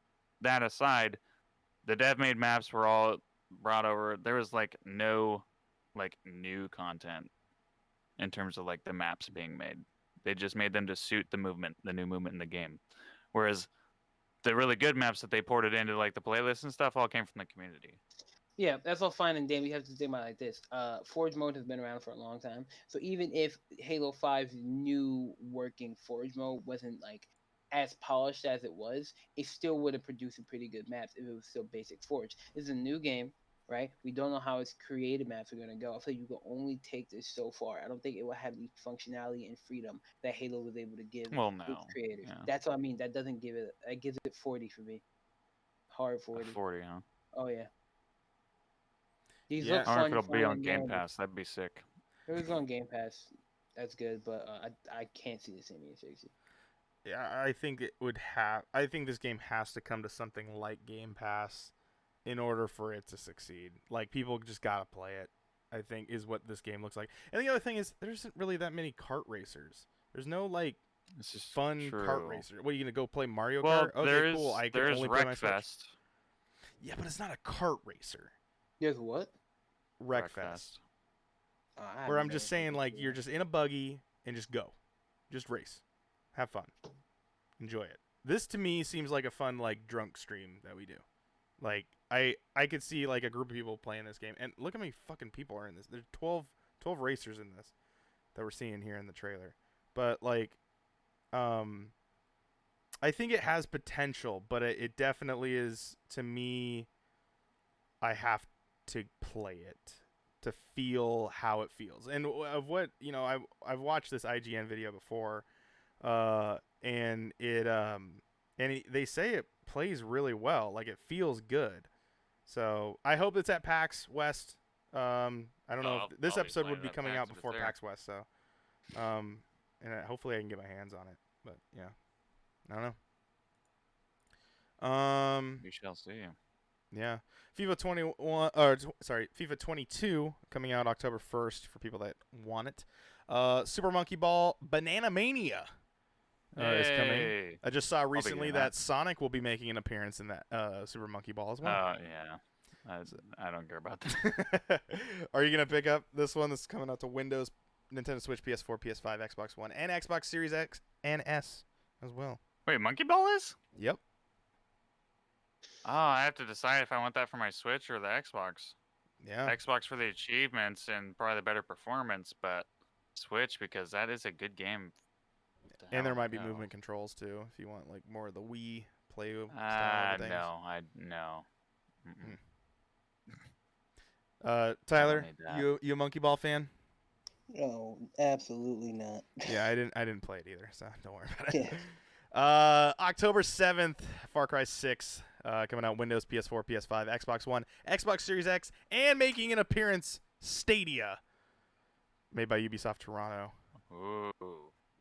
How do you guys feel about Far Cry 6? Do you feel like this game should have already been out, or is it coming out at a good time? I'm not a Far Cry fan personally, so Mhm.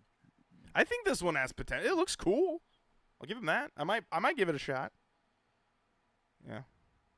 I don't know. I feel like with a game like that, I'd rather just go play something else. You know, there's so many like open world action adventure like shooter games that it's just that one just isn't, I guess, unique enough for me to play. And that It's a may sound little Ubisoft harsh. game, so there's Yeah. definitely that flavor, as you will. So, you know, it's the Ubisoft formula. Assassin's Creed runs it, Watch Dogs runs it, Far Cry runs it. But this one definitely seems a little more heavily on the story. And if it's anywhere near the quality that Assassin's Creed has been coming out as, Far Cry 6 could be pretty good. So, what about you, Tyler? What do you think about Far Cry 6? I think it could be good. The only thing people don't like about it, the biggest complaint, is its graphics because it was shown to be better than it actually looked when they showed it at E3. Ooh. Yeah, when they showed it at E3, it didn't look as great as people wanted it Ubisoft to, seems to have that sort of problem. Yeah, hinting at the everyone Watch remembers Dogs the E3 reveal. No, that wasn't even my biggest disappointment. My biggest disappointment for Ubisoft and their graphics that leading me astray was Rainbow Six. If you haven't seen the Ooh. old Rainbow Six trailer when it first came out, if I have to show you after this, I will. Huge disappointment. They made that game look 10 times better than what it looks like even now after all the fixes they've done.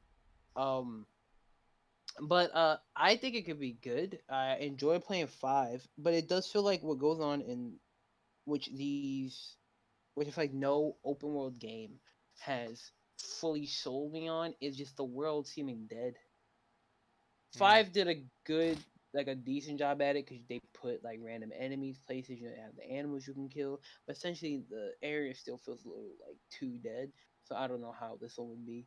Being in it, it's kind of like more city based, like it being like little towns and whatnot. It could be more alive than you want. So that's the only thing I would hope for. But Yeah. besides that, if they just build on what they had on 5, I think it'd be good. Yeah. You also get a little, if you pre-order, you get a little skin for your dog, little chorizo. A little chorizo. He has a little. He's a 2-legged wiener dog. He has a little cart that he moves around with. Metroid Dread comes out October 8th.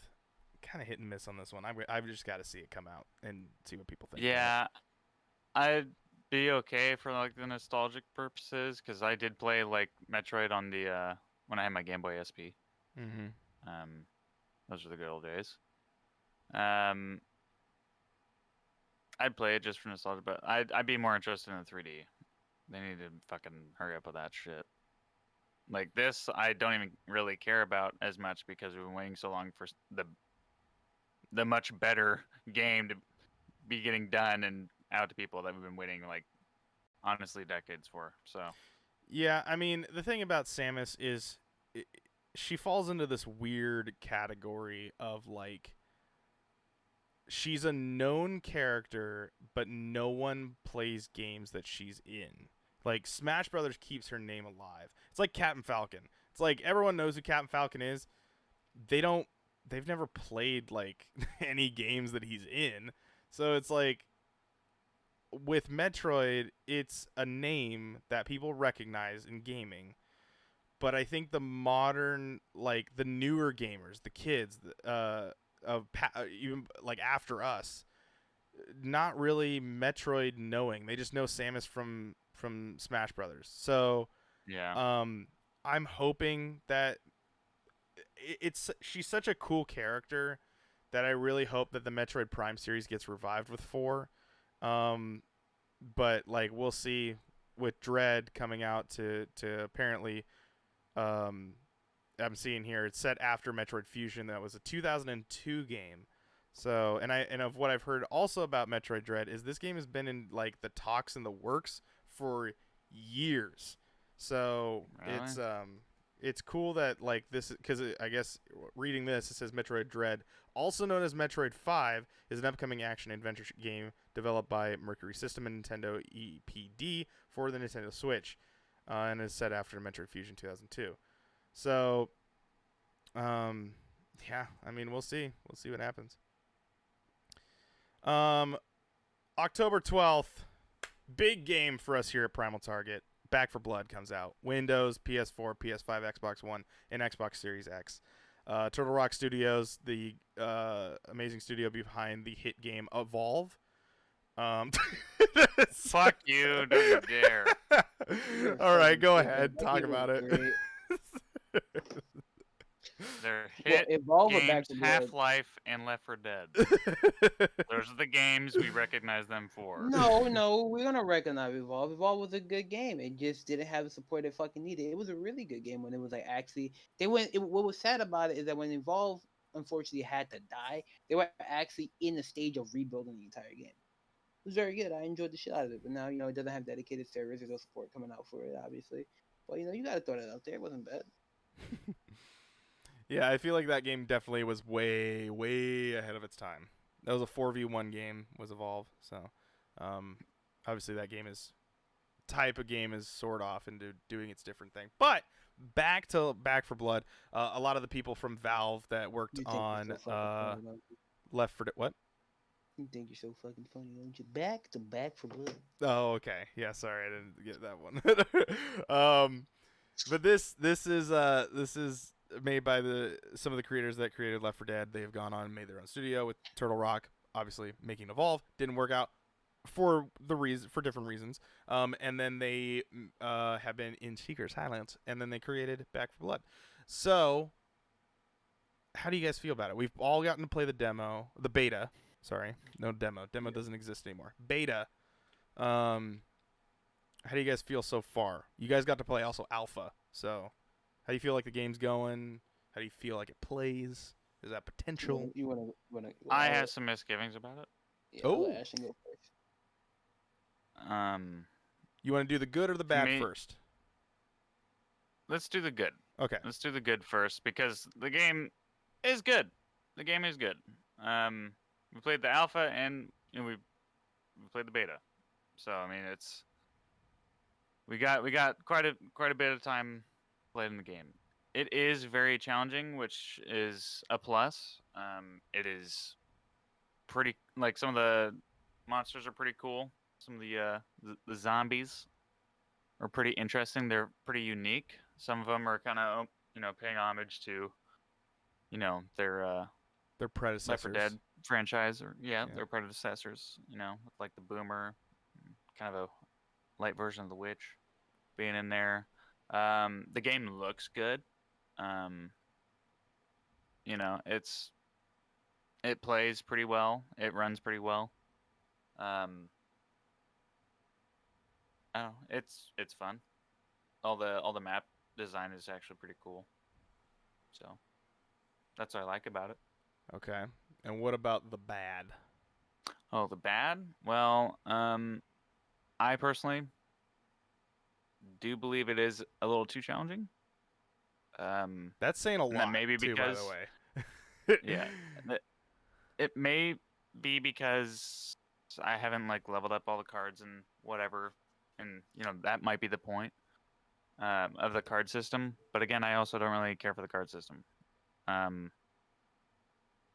I honestly Can you give a quick rundown for people that don't know what you're talking about with the card Basically, system. it gives you, so you basically build a deck, which ends up being your card pool. So at the start of the game, you get to, it gives you like it draws 3 cards and you get to pick one. And they'll let you do that 4 times. So you start off with like 4 cards. I think it's 4 times. Yeah. And it just re-rolls each time out of the deck of cards that are within your pool. And then after each chapter, you get to pick another one. And sometimes you'll find them around the map that you could buy with currency, or sometimes they'll be just like for free, and they'll just be a random card. This can range from giving you +5 health, +10% stamina, faster reload time, having more ammo, all that stuff. So I mean, it's kind of like your build. You have a build when you go in, and it is RNG based. There are also debuff cards that they'll throw against you, like making it really foggy on the map, which is actually really cool, by the way. Can make some of the missions more difficult. Like they'll have like a time limit, and then you can get like a reward if you do it. Stuff like that. But to me, it's like melee weapons feel like shit compared to Left 4 Dead. Left 4 Dead, you can swing a bat or a cricket bat or a fucking axe into a crowd of zombies and kill like 6 of them. And you still have the bash, the knockback or whatever to get like a group of zombies on you, like off of you. You have that in this game, but the melee weapons will take 2 or 3 hits to kill zombies. That to me is bullshit. They're literally just a knockback stick, which will kill on 2 or 3 hits. That's basically what they do. If you pair with cards, if you hit somebody with a melee or kill a zombie with a melee, you'll get like 1% of your health back. Fuck that. That's dumb.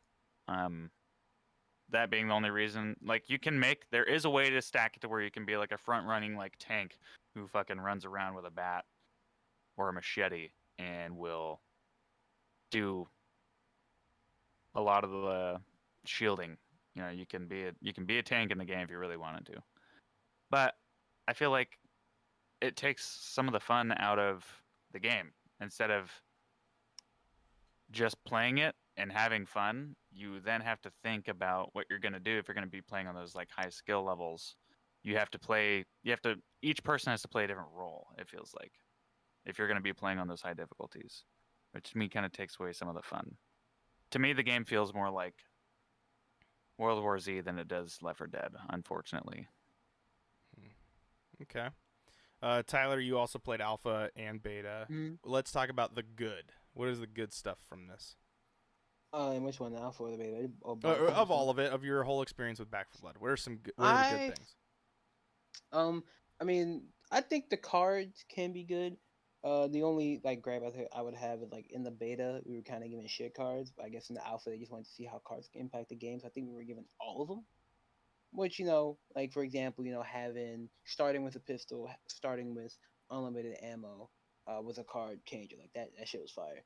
But the beta you kind of get baby bitch one. It's like there's nothing really that's helping you too much. I wish they just give you like a set of like good cards, because it's just like, hey, like we're not gonna have these unlocks when the actual game comes out, because I would like to see how the cards can really impact. In alpha, you really felt the impact of the cards. Right now, you don't, because we have like bottom tier cards. You're probably gonna have to grind for some during the supply runs that they have there, and or I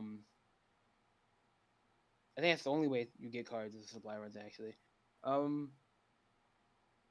All around, just a solid game. It makes you really reminiscent of Left 4 Dead. Of course, we all suspected that. So I don't really have to like. I can't really point out the specifics at the moment, like why it makes it good. It's just solid, and the cards just added because it just copy paste Left 4 Dead, change some characters, will like side perks added. The only thing I would say at the moment that I don't like, definitely the difficulty thing, like getting hit by fucking zombies and being slowed all the high hell really sucks when you have no real escape and you have a stamina bar. There's no sprinting indefinitely. You are, if you fuck up and waste your stamina, you get caught. 9 times out of 10, you're definitely gonna be done. Uh, and just the implication, like trying to heal in that game and healing costing the copper that you find around it. And it's the one card that's gonna be crucial in like higher difficulty runs is like fortune. I think it's you basically find more copper around the map. When you pick them up, you get more back. Like highlights them for you. And one big disappointment for me definitely has to be no versus campaign. We have like that 4v4. You're staying in just one area. That's all fine and dandy. I don't like how they had added a storm to that, like a BR storm to survival 4v4. You're basically, hey, we're gonna, besides fighting this, like these zombies coming at you, especially infected, we're gonna then make your player smaller. It's kind of like, how far could you really make it, like having to worry about ammo and shit like that when this storm moves in and blocks you off from ammo. It's like, I don't know about that. And of course, not having the one game mode that I feel like made Left 4 Dead 2's experience for everybody growing up. Like that was the defining moment of that game. We never really talked about the regular versus online games, always a campaign versus shit. And not having that, I feel like is a huge shot in the foot. I feel like honestly, after that game runs its course, you may even find an influx of players going back to Left 4 Dead to get what they can't get in Back 4 Blood. I could see that. And they have no plans, by the way, to add versus campaign. They have stated they do not have plans to do it. It is not on their roadmap. Not a good call at all. Yeah, and as someone that is only been playing the beta, that only played it a couple times, I think the game plays miraculously well on PC. It definitely seems like it's been taken very good care of on PC. I did not play it on Xbox. I've just been playing it on Steam. So Ashton, you've played it on Xbox, right? I played on both. Oh, you played on both. How does it feel on Xbox compared to? It feels the same as it does on PC. I also played on controller on PC though. Oh, okay. There's that. The aim assist in the game is complete dog water. Okay. Yeah, see, I've been playing on mouse and keyboard on it, and I think it feels really good. But yeah, I mean, for me, I wasn't a die-hard Left 4 Dead fan. I have played them both. I have owned them for years.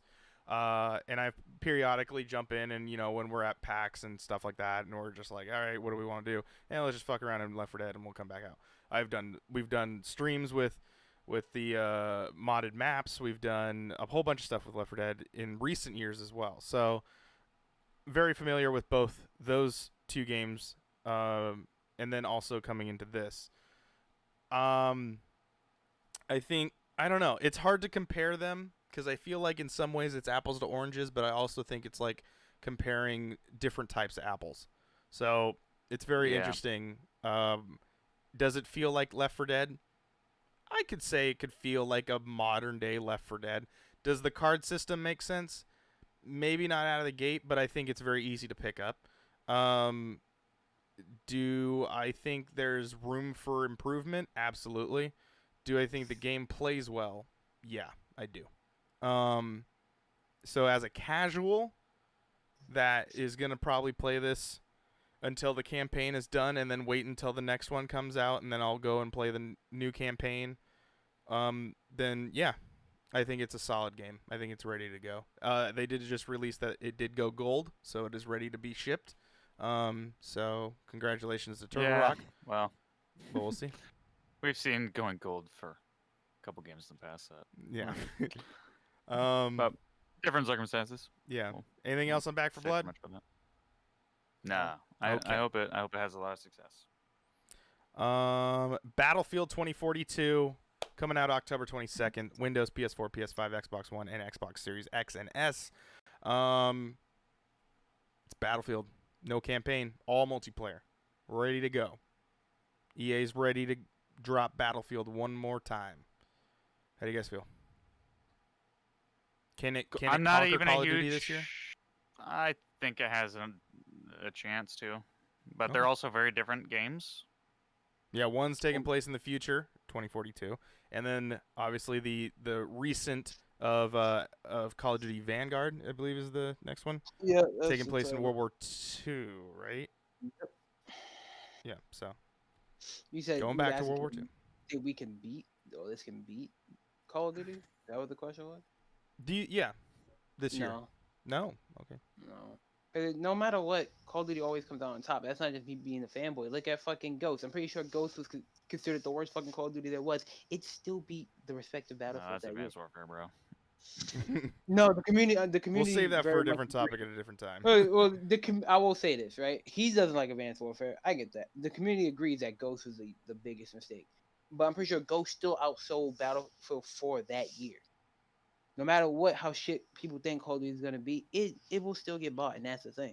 I'll be very surprised if it did beat Call of Duty this year.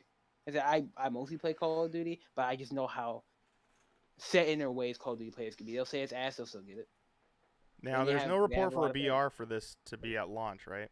They don't need one. They're the You don't last think they BR they need one? put out for Battlefield 5 was ass. Yeah, but it was like a watered down version of it. Just couldn't compete to Warzone. That was. Yeah, I feel like if you don't come out the gate with some heat, don't even put one out. You know what I'm That's saying? very true. They got to put out 150 people. I want a BR Well- with modern fucking guns. I'm tired of playing in the Cold War. I'm just done. But the thing is, those technically are like really modern. You still have Modern Warfare, so it's Yeah, not that's like true. Modern Warfare was the first one. Yeah, I don't know. I take it back. And but then still. going back to World War II, just this quick segue, like the new map that they're gonna come out for Vanguard will have World War II weapons, but you still will be able to use the weapons from all the Call of Duties integrated. So like you're still having like best of all three worlds technically, and they're just gonna continue to grow off of it. But it is gonna have a World War II styled map. So yeah, are you guys are you gonna try and snag Battlefield? Yeah. Yeah, I think I am I'll too. actually get it this time. I'm not a big Battlefield fan, but they're going back to modern, which I think they Future. excel at. Or yeah, well, Future with an asterisk next to it. It could be crazy. yeah. Dark Pictures anthology House of Ashes. Dark Picture anthology is the games that have been this choose your own adventure from Supermassive. Been doing pretty well, so we're getting a new one. Houses of Ashes. Windows, PS4, PS5, Xbox One, and Xbox Series S and X. Might be checking that out later. Probably not at launch. Probably be buying Battlefield. I wouldn't be buying that. Guardians of the Galaxy coming out October 26th. This game was announced at E3. Coming out from Eidos Montreal, who are the creators of they help out on Tomb Raider and stuff like that. We're getting Windows, Nintendo Switch, which I guarantee that I will be shocked if that game looks great on the Switch. PS4, PS5, Xbox One, and Xbox Series S and X. You play as Star-Lord, and you play with the Guardians of the Galaxy. It could be fun, but I don't know. It's coming out at a weird time. So, we'll see. We'll see what happens. Are you guys going to try and check out Marvel's Guardians of the Galaxy? Or are you going to hold off on this one? Is this a hold or a buy? I'm probably That's old. Okay, you're holding off on that. It'll have to be really good for me to pick it up. I don't really care about the Avengers that much. October 28th, Age of Empires 4 coming out on Windows. It's Age of Empires. But it looks great. Yeah, So. I'll be playing that for sure. That'll be on Game Pass anyway, so. The middle finger to everybody, Mario Party Superstars coming to Nintendo Switch on October 29th. Yeah, honestly, Nintendo just could go fuck right off on this one. Pisses me off that why you just don't update Mario Party 10, but that's neither here nor there. The most anticipated game of the year, November 4th, Just Dance 2022, coming out on Switch, PS4, PS5, Xbox One, Xbox Series X, and Stadia. We get another Stadia. So They're still trying, huh? It sells. A lot of kids like it. I think a lot of kids like Just Dance. I think most of their selling stuff is on Nintendo I was talking about Stadia. But... Oh. Never mind. No, I don't know. I don't know what Google's doing with Stadia. It's not possible it's not possible that you were talking about Stadia. Oh, yeah. no. Let's bring it back here a couple seconds. I actually just recently canceled my Stadia subscription. I was paying for that like 2 months ago. Oh, I hope I'm Also, not paying for that still. another game that I'm very much looking forward to, November 9th, Forza Horizon 5, coming out on Windows, Xbox One, and Xbox Series S and X. Playground Games, just solid studio, putting out Forza Horizon. And I think this is going to be a great game, I too. will be playing that too. Yeah. I'm not even a Forza fan. Yeah. They actually just recently uploaded about 15 minutes of the game, and it looks beautiful, which is no shock. Yeah, it looks gorgeous. It's fucking gorgeous. I can't wait to see what... Where's Motorsport? Yeah. Very much dead. Like, I don't know what's gonna happen with Motorsport, especially with 5. I think honestly They're having optimization issues. I think the reason why I think Forza Horizon 5 is coming out before Motorsport is they're getting this. They're like, we cannot hold off on Forza Horizon 5. We got to get these guys on Fable, finish this game, get it out. We'll hold off on Motorsport and then put Playground back on Fable. You think they're gonna just fucking full send it into Fable? Oh yeah, huh? I think that they really just are gonna try and get Fable done as quick and as best they can, and I think it's just to bring the whole team. They probably got a different part of the studio working on it, but I think eventually after Forza Horizon 5 comes out, they'll bring about I think 90% of the people over. Gotcha. Well, the thing is, I mean, they opened a new studio just solely to make Fable as well. Yeah, so. Like a subsidiary of Playground. You think they're gonna move them all the way over there? I think there'll definitely be a bring over of some percentage. Because they are based in the UK for this one. I don't know where they were based for Playground's Forza, based though. there. Yeah. Yeah. Okay. Well, so they have 2 locations in UK now. Not hard to move. Tyler, are you gonna pick up Forza Horizon 5? It's gonna be free on Game Pass. So. Well, that's the only reason I was gonna play it. If it wasn't free on Game Pass, I wasn't gonna touch that. No matter what. I still might not even touch it now. Not my type of thing. You know, it looks very pretty, very well made game. Just racing games ain't my shit no more. Custom maps coming. It's gonna be pretty cool. So I hope some crazy stuff comes out of it. November 11th, we're getting 11/11/21. Grand Theft Auto Online and GTA 5 are projected. I'm not gonna say that's until a Rockstar game comes out on a day that Rockstar says it's coming out on. I don't believe it. PS5, Xbox Series S and X upgrades for GTA 5 and GTA Online. Same day launch, which is good. I think that's a solid thing. Do not wait on online like we had to do with the Xbox One. Well, with the 360, we had to wait on the 360. We were waiting for that fucking game. But yeah. I bought this game so many goddamn times. It's pissing me off that I'm going to have to buy it again. I really don't want to. So I hope it doesn't come out at $70. If Rockstar North they're making everybody pay for that? Oh, yeah. It's not free. Yeah. It's not free. I just paid $20 for the upgrade? You hope you better sacrifice it depends on what they mean by to Rockstar North. It depends on what they mean by expanded, because that means more content, but how much more? You know what I mean? Yeah, it does. The trailer that PlayStation posted a year ago still confuses the hell out of me.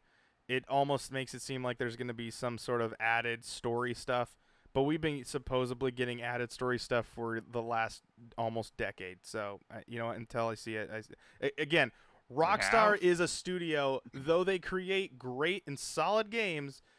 When they say that they're going to come out with something, it is to see it is to believe it. If you don't fucking see that, it's not coming out. So, until it comes out. So, I don't know. We'll see. You guys going to get it? You going to buy it again? Depends on the price. That's true. $70? No. Go fuck yourself. $60. I don't know about that. Even $30 for the same game. Yeah, $30 upgrade. It's not like you're coming out with a bunch of content upon release. You're not doing that. Yeah, I gotta see. I gotta see it first. I'm not committing to 60. I have a tough time to give him 40 without seeing anything, honestly. November 12th, Shin Megami Tensei 5 finally comes out on Nintendo Switch, made by Atlas.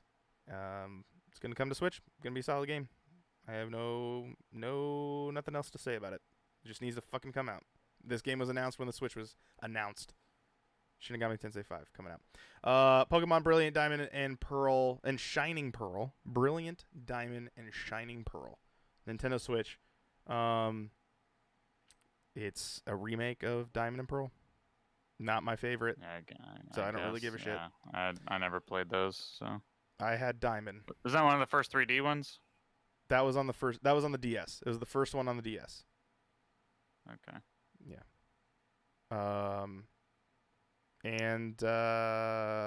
Yeah, I think that's it. Dying Light 2 Stray Human has a December 7th release, and again, it's made by Techland. Windows, PS4, PS5, Xbox One, Xbox Series S and X. This game should have come out 2.5 years ago.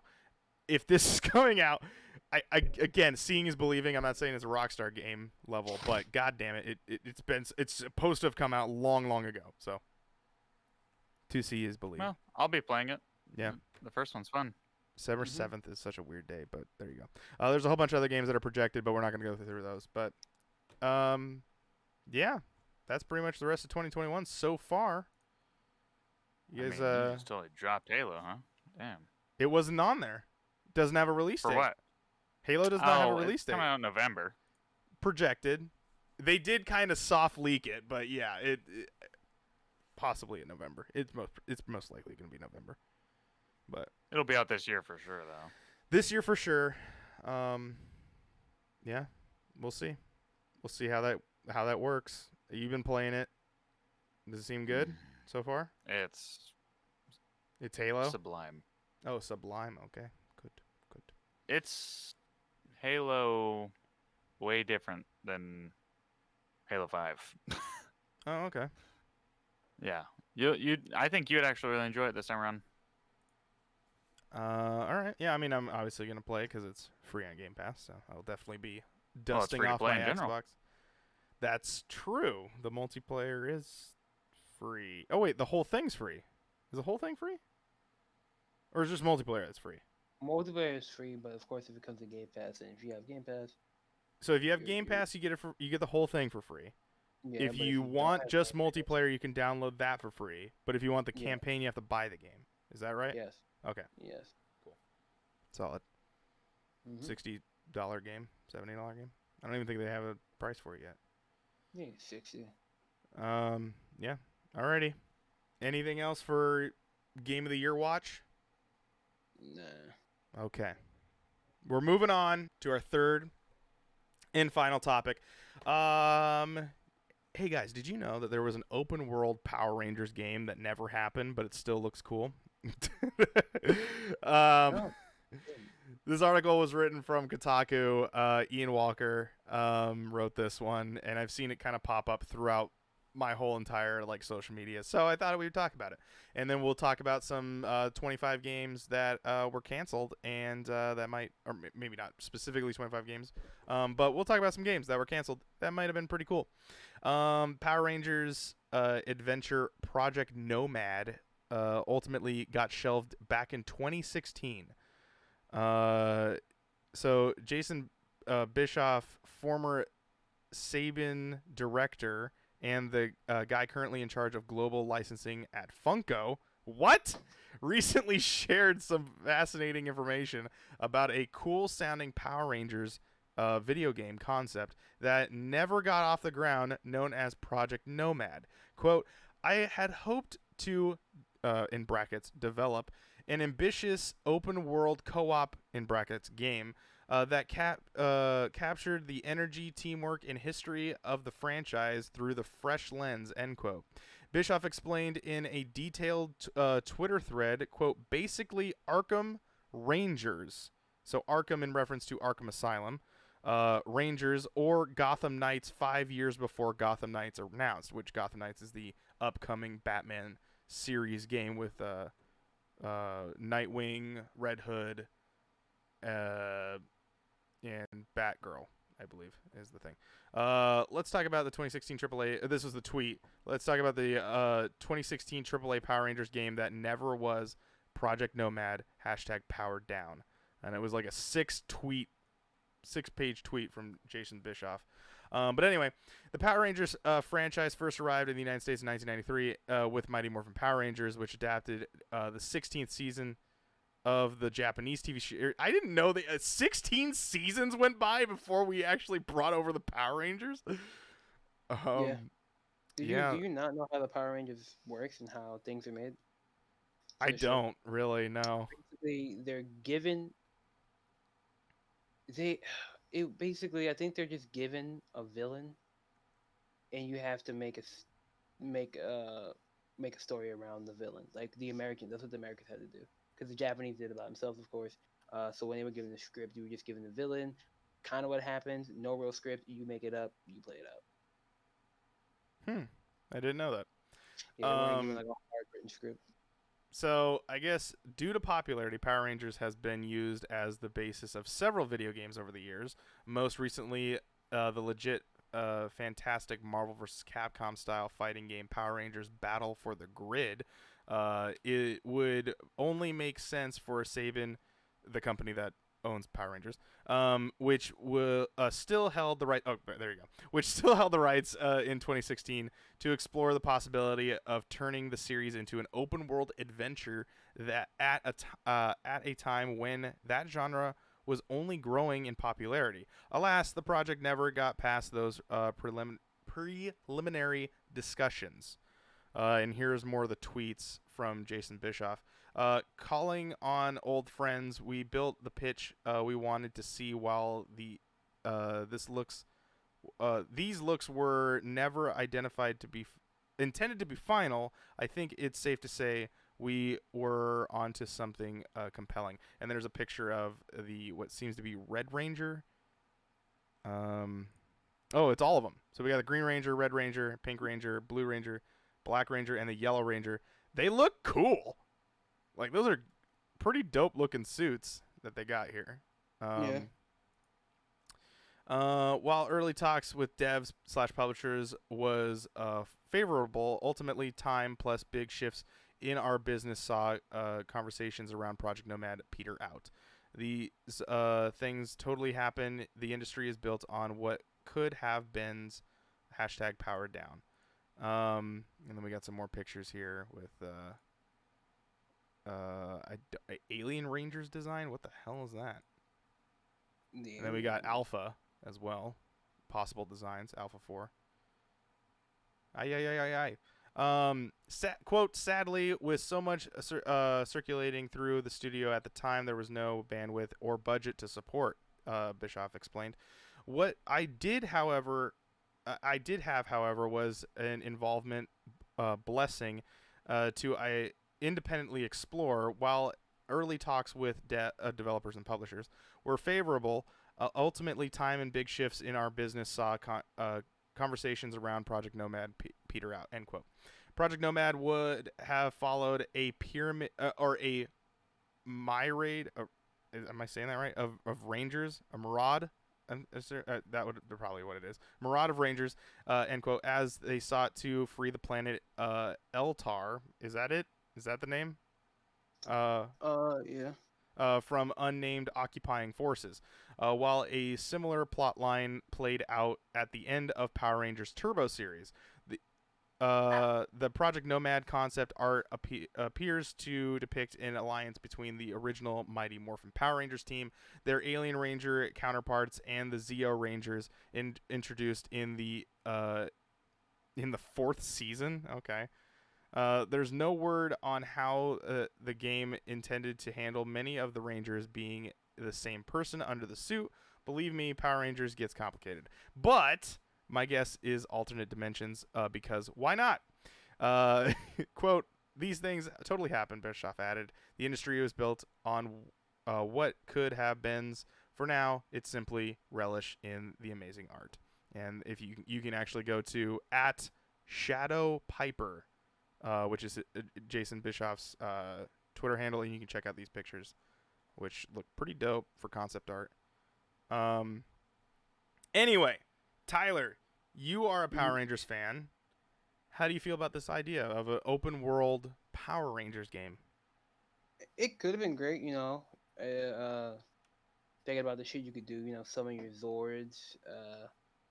You know, you have that is a game. If it's open world, you have to. It would basically be the easiest way I can like convey how I feel like it should be is like the Avenger, because you know it's not like open world. you get to make your character. There are stable characters in the series, right? So you make it as such where you have like the Blue Ranger, you have their sort of like power thing going on. You kind of follow down the line. At the end of the day, even though the Rangers are the Rangers and they have a Mega Zord, each has their own Zord. So it would have to be like that's like an alt of theirs or some shit where they call upon their Zord, do some damage or whatever. I would like to see how the implications of Megazords could go. But obviously we're not gonna get that chance anymore. Um, yeah, I don't know. If I had to pick one, I don't. I feel like everyone just does Mighty Morphin since it was the first one, but I have other favorites besides Mighty Morphin. So I would like to see one of those instead get some shine. But they're always gonna rock with the OG. Yeah, I did not grow up with Power Rangers. I mean, they were kind of around, but I was like a couple of my friends watched Power Rangers when I was growing up. Mm-hmm. But I didn't watch it until they were doing the whole marathon thing on Twitch. So I did watch a lot of it actually, and I enjoyed it. I think it was good. working when they did the last marathon for it. I was back in 2018. Yeah, Yeah, yeah. I was working. So I would come home and watch some of it. Um, and yeah, I could definitely it seems like a cool idea. I think Power Rangers definitely. I have no idea how you would do an open world of that, but I am always down for an open world like franchise game because it allows you to explore the world a lot more. So, of like behind the scenes stuff that you wouldn't see because the camera isn't showing you that or whatever. Mm-hmm. Um, so yeah, definitely a cool concept. Power Rangers being one of those things. It's also well loved by a lot of kids. So and it's also in two different cultures as well. So it's not just Yeah. an American thing. It's not just a Japanese thing. It's transcended into two different markets. Um, so yeah, Mm-hmm. maybe one day Power Rangers will come back and with like a big game. It's not like Power Rangers don't get games, but it would have been interesting to see like Oh, a they big don't. AAA game like that. They Yeah, don't they get do. games. The last game that came out was a 2D fighting game that didn't really reach all far like I feel like it should have. I barely even played it, right? And Mhm. it was something that flew under the radar. Wasn't really talked about. It was made with the same program I learned how to code in school. Ooh. So yeah, it's called Unity. Pretty sure was Fall Guys made with Unity. That's another conversation for A another lot, day. lot of But a lot of games are being yeah, made in that. that's Yeah. what I was taught before I graduated. So yeah, but that fighting game is pretty well done. If I put more time into it, I feel like I really want to play it. Sure. Like I said, it's missing some of my favorite Rangers. That's how you get me. Like when I play Dragon Ball, play my favorite characters. When I play like that Power for the Grid shit, I'm thinking, I get to play some of my favorites, which my favorite um Power Rangers like iteration was Ninja Fury growing up. They're not in there. It's just like Mighty Morphin and some other dudes. I'm like, I can pass on this one. Maybe I thought about playing it again. Ashton, were you a Power Rangers fan? I don't know if you're. He is, yeah. Is he gone? That's might. Oh, I was muted this whole time. Fuck. Yeah. I was like, man, no one's let me talk. Fuck. Fucking, um, my childhood friend was super into Power Rangers, and he'd have me come over and like watch. He's my neighbor. Watched like the show growing up. And he also had that game on the Nintendo 64, the Power Rangers. It was actually a lot of fun. I also had like one of the Mighty Morphin, the red Mighty Morphin Power Ranger, like Beast, which was really cool. There was also birthday present from him, but I also got Sonic Adventure 2 that day from my parents. So good day. Good Yeah. memories of Power Rangers. Led to good things. For your love of Sonic. Oh yeah, Um, yeah, 100%. So what do you think about an open world game like this? I mean, it wouldn't be hard to do, honestly. Mm-hmm. Concept wise. I mean, concept-wise, yeah. Yeah. No. And you got like decades worth of stuff to sift through. I mean, I'm Yeah. pretty sure it's still going on to this day. So Yeah. Oh yeah, yeah. I think that Nickelodeon I stopped. think airs it. I do not. Yeah, I do not watch some shits, but they And the still thing going. is like Saban owns the rights to Power Rangers again, I think. So that's where it's like I think the quality went back up. I mean, when the movie came out, I thought the movie was not bad. I thought they didn't actually see the movie. yeah, the one that has what's that one singer? Can't Oh even god. tell you. Oh Talking boy. about Camila Cabello or some shit like that? No, not her. Okay. Shit, that's gonna kill me. Okay. Anyway. But yeah. So I thought what would be interesting is what are some other games that got canceled, and so I looked up some games, and it turns out that Screen Rant brought together 25 amazing canceled games that we'll never get to play. I'm just gonna run through the ones that we know. I don't really care about the other ones. So obviously we got to start with Silent Hills. Funny enough, Yep. Primal Target's name has the connection to Silent Hills because we thought PT was cool letters together because of PT, and therefore we made Primal Target. Actually, we thought it was cool because when we made the name Primal Target, we thought it was cool because it still had the initials PT in it. So there you go. So we'll always have a love for I was Hideo not there Kojima. for that. Just wanna. Yeah. that was Christian and I doing that one. But we will always have a love for Hideo Kojima's game that never was. But yeah, Silent Hills. It was supposed to be a reboot, and we got PT the little free demo. With Norman Reedus. Norman Reedus was supposed to get there, but then eventually we didn't get that, and then it was like, okay, well, I guess, and then Guillermo del Toro was supposed to be working on it as well, and then it was like, you know what? We're going to bring those all together again, and we created Death Stranding, and we got Death Stranding instead. So, Yay, FedEx instead of. Ford. yeah. UPS, the game. I have never played it. I've heard mixed reviews. Some people love it. Some people just despise it. So, it's on PC and PS5, so, or PlayStation consoles. So, we'll see. But there you go. Yeah, I'll just read a little blurb here. The classic horror franchise seemed destined to return to its former glory until it was unceremoniously canceled by publisher Konami. Silent Hills was an intense reboot of the franchise by Metal Gear Solid creator Hideo Kojima in collaboration with Guillermo del Toro and The Walking Dead star Norman Reedus. The game's free demo was met with critical acclaim for its gameplay, atmosphere, and great scares. If you want to play essentially a game that is PT, play Visage, because Visage is literally just that demo expanded upon. It took the gaming community by storm until it was quietly pulled from all digital stores and canceled. Kojima would go on and leave Konami and re-team with Reedus and Del Toro for his upcoming game Death Stranding, which was released. So there you go. But I've heard that there's a possibility that Silent Hill might come back. So I don't know. Is that one that you wish that would have come out? Yeah. Yeah. Especially since we're all into Absolutely. spooky games, except for Tyler. He doesn't. Pussy. Play Phasmophobia, you my ass. I'm still the same. Alright, I'll play Dead Space. Alright, fuck right off. I'm not forte. I gotta be able to kill somebody back. And I mean, Phasmophobia can't do that. You know. It's whatever. Silent Hill. Star Wars 1313. This was a Star Wars game that when I heard about it, it was absolutely an insane idea, and I couldn't wait for it. And then Disney bought Lucasfilm, which at that time was an interesting scenario.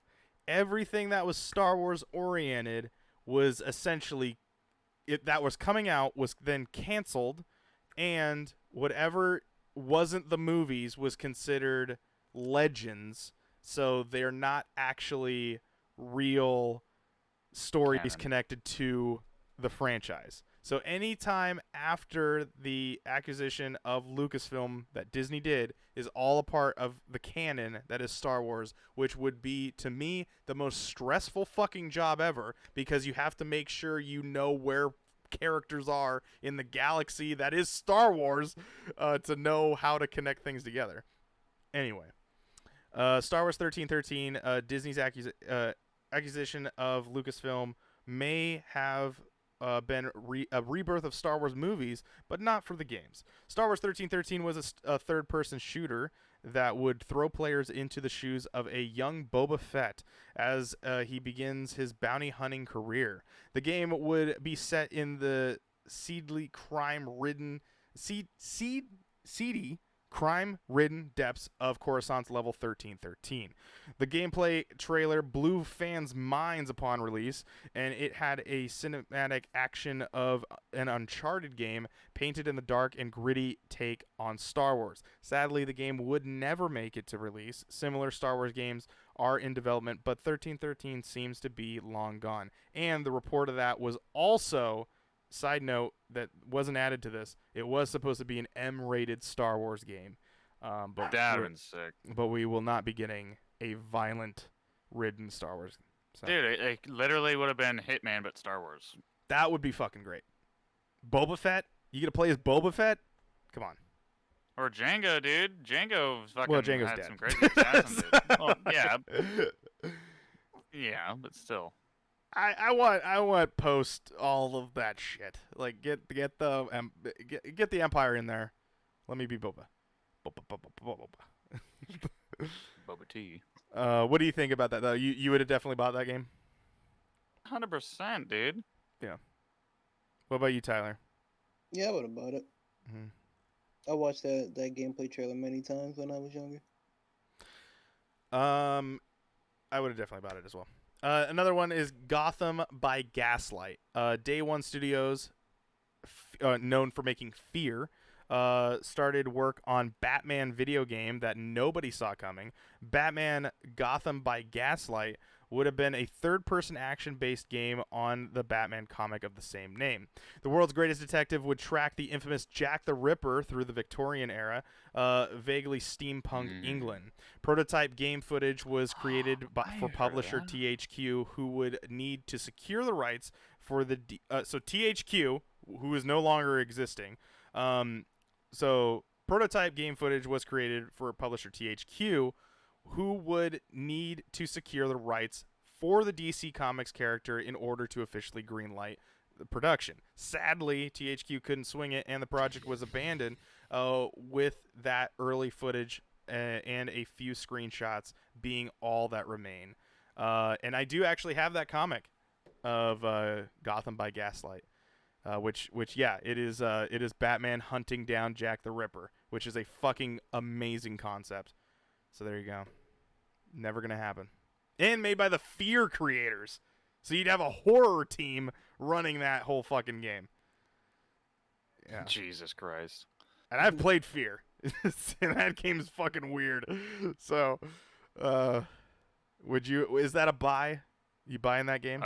Absolutely. I remember my uncle David. He's a fucking crazy Batman fan. Like that is his number one dude. He knows all the villains. He has a bunch of the comics. Batman's the coolest emo kid on the block to him.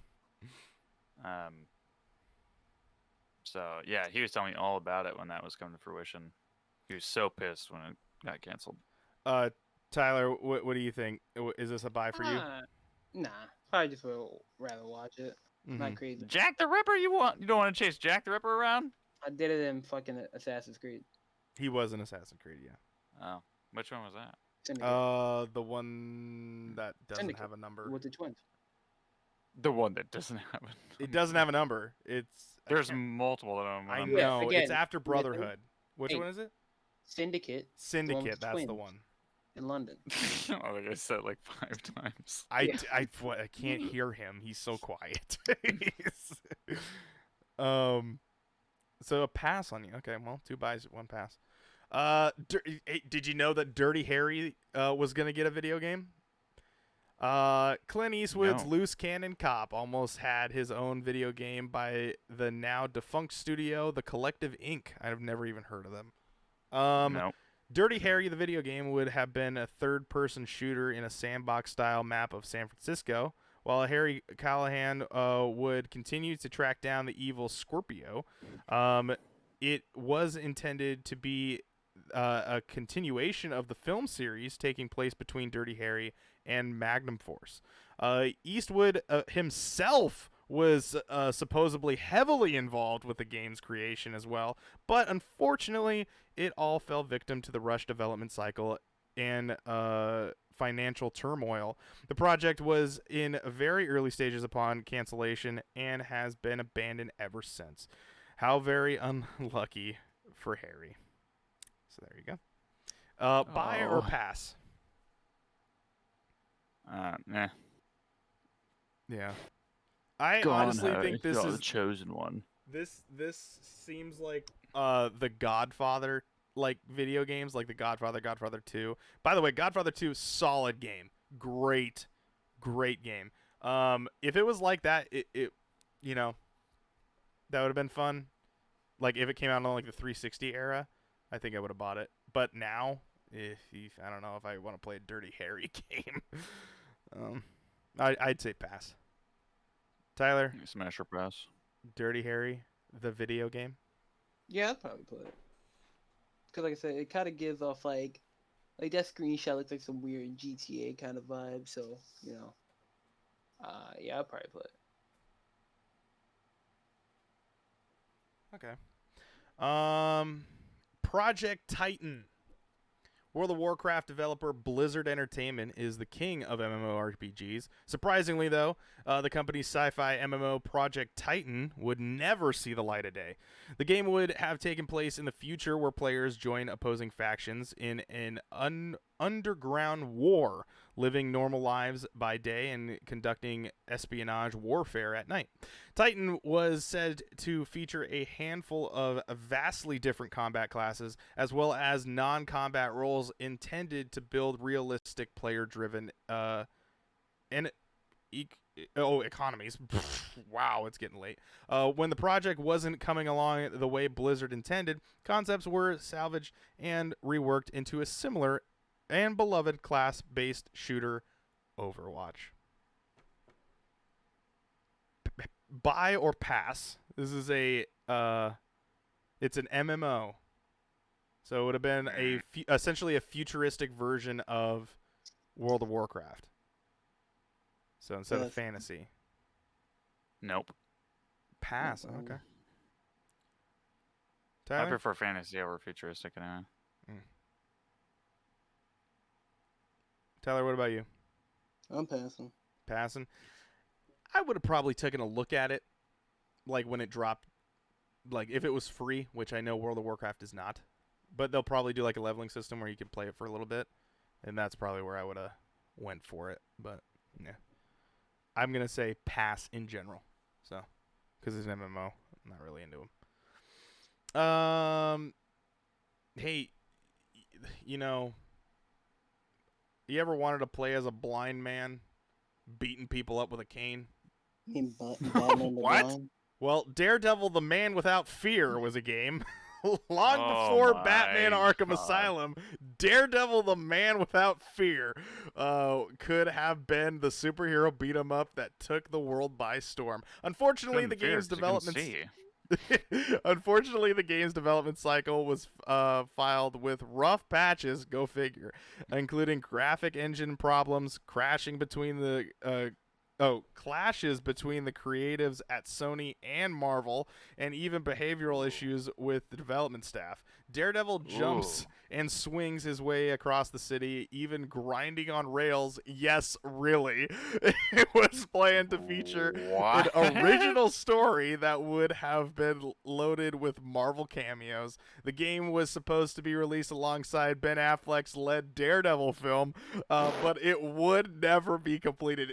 The Ben Affleck Daredevil film? Okay, hold on. That was so long ago. Daredevil 2003? Oh my god. What? Oh yeah, I forgot Jon Favreau was in that movie. Oh What? man. Oh boy. Wow. Oh, is he the lawyer or something? He was Foggy. Yeah. Yeah. Yeah, Basically. he was his acquaintance. His partner in yeah. That's insane. Yikes. So buy or pass? Oh God, Oh, that's a man. pass. That's some shit you play in the demo and like Target and not buy. Yeah, especially if it's coming around in 2003, that is not a solid game. I would that's a cash grab. I'm very much going to say pass. Tyler? I'm passing. All right. Agent, which I think we've mentioned in past Bitcades, but here it is again. Grand Theft Auto developer Rockstar Games, you know it, has seamlessly abandoned Agent, an open-world stealth game steeped in the world of spies and espionage. Little info exists on the project, and only images come from concept art and early screenshots. It sounds decidedly more serious than Rockstar's other titles, and it's unclear if their trademark satire would have been worked into the project, indicating that would it be like GTA, where it's a little bit of comedy mixed into the craziness that is GTA. This would be more towards the LA noir style of things. The game has been a no-show for years, and its trademark has expired several times since the initial reveal in 2007. This led many to believe that the game has been quietly canceled. Oddly enough, though, the trademark has been renewed twice, suggesting that it may be stuck in development hell. So what do you guys think? It's interesting. A I would Rockstar definitely be game, intrigued. yeah, a Rockstar game of spies and espionage. That could be It'd pretty be quite cool. interesting. Yeah, Yeah. I'd buy. It'd be very different. Yeah, definite buy from me. What about you? Yeah. I think I would probably get it. Mm-hmm. I'll probably play it. Well, we're gonna go from a blind man to a guy that can run really, really fast. The Flash, the fastest man alive. Flash wasn't as popular in 2008 as he is now. Is he now? But perhaps, I guess in 2008 he was a little bit less popular. But perhaps his True. own video game may have changed that. Developer Bottle Rocket Entertainment set out to adapt the origin Who? story set out to adapt the origin story of Wally West in the open world action game featuring a large map. Of course it has to be large because you're fucking running. Featuring a large map that consisted of both Keystone and Central City. Okay. I'm sure that people that are fans of the CW show know exactly what those are. I have no idea, other than that Keystone is a beer. The game would have utilized extensive running mechanics. Whatever the hell that's a superpower is running. Yeah, he's really fast. Is to properly account for Flash's speed and maneuverability. As well as Speed Force based. Okay, hold on.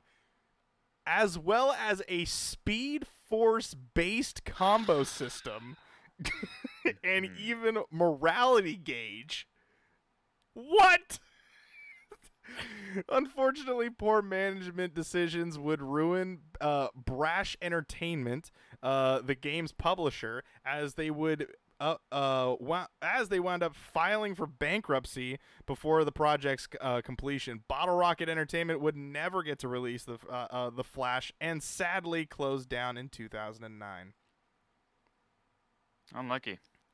All right, so you passed on the Daredevil, but what about a man that runs really quick? Nah, I'd rather just play Sonic. Okay. But what if I told you could do that, but in the DC universe? Look at this Yeah, I map. don't Look at this care. fucking map. There's no way this looks what this is. Like, that is a full-on Google map image right there with this. Okay, boy. I'm going to say pass. I think having a Flash game is dumb. It's like having a Hulk game, even though a lot of people love the Hulk game. But Well, that at least makes sense. you're a just big beating dude that shit up. crashes things. I don't know. Yeah, dude, it's like the game. It's like the old like arcade game Rampage. Fantastic game. There you go. If you Like, connect that to makes sense. You just want to blow some shit up. Yeah. Why not? Tyler, what about you? Buy or pass? Nice. Pass. All right. Well, let's talk about another Star Wars game. Battle of the Sith Lords. Now, I heard about this one a while back too, and I was really looking forward to it, and unfortunately, we did not get it.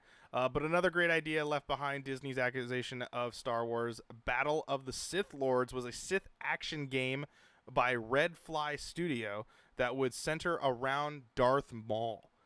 Red Fly took inspiration from the Batman Arkham Asylum games, so it's a little bit after that then, framing Maul as both an expert swordsman and a deadly predator stalking from the shadows. It had an aimless development where LucasArts would reportedly demand changes to the concept with little forethought. After struggling to adapt to creative demands, LucasArts terminated the project without warning. While Battle of the Sith Lords is officially canceled, Red Fly hopes to use its prototype to pitch another Star Wars game to EA in the future. Well, EA lost licensing for that, so good luck. Yeah, I think it's coming up. I don't think it's done yet, but yeah, I think it's pretty much I think it got 2 years on it now. But yeah, this would have been awesome, but I understand why it was canceled, because eventually, there's spoilers for Clone Wars, so if you've never seen the animated show Clone Wars or intend on watching it, here you go. Or you've seen Solo, the Star Wars movie. Darth Maul comes back in both of those, and his whole arc gets completed in all of that. So it would be really weird to have a game like this come out that would have no connection to the franchise, considering that Disney wants everything connected to each other. So, unfortunately, we won't be getting it. Unless we get a pre-Episode 1 Darth Maul, which would be pretty cool. But That would be fucking sick if they did that. I want to see origin stories of that. yeah. So, buy or pass? I mean, I'd buy that. I'm definitely buying this. It's a Star Wars game, so definitely going to buy it. And it has something to do with Darth Maul. So Yeah, dude, he was like the most badass fucking waste yes, that there was. Next to Boba Fett, Killed Liam Neeson, that piece of did. shit. He did do that. What about you, Tyler? Yeah, but Just like Tyler. Yep. Nah. Okay. I know it's getting late, but we Yes. got it. We're getting close. StarCraft Ghost. One of the most well-known canceled projects on the list is StarCraft Ghost. Was to be a stealth action spin-off game to the strategy-based StarCraft series. Not only was it a bold new direction for the franchise, but production began near the end of a console era where its tech started to feel outdated. This resulted in several delays in its complicated development cycle. Many gamers and news outlets believed that it would never actually release, and they were right. Ghost was announced in 2002 by Blizzard Entertainment, wouldn't officially announce its cancellation until 2014 alongside Project Titan. So, I believe that character is in Heroes of the Storm. So, if you ever wanted to play it. Heroes of the Storm. Let's talk about Scalebound. This was an Xbox One game, so a relatively recent one. The Xbox One severely lacked exclusive games, but Scalebound could have been one of them. Developed by Platinum Games, a studio behind Bayonetta and Nier Automata, Scalebound was to be a role-playing game where players would team up with a dragon and to go on various fantasy adventures. Early footage features plenty of action and dragon riding, but sadly the game was abruptly canceled. Microsoft also announced the end of its partnership with Platinum Games. I actually did not know that. At the same day as the game's cancellation, and provided no insights as to why. Yeah, I remember this trailer and I was like, "Oh, that's pretty cool. Glad I'll have something to play on the Xbox." And then I didn't. Jokes. What do you think, Ashton?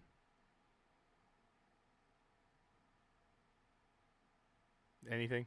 Anything at all about Scalebound? Not really.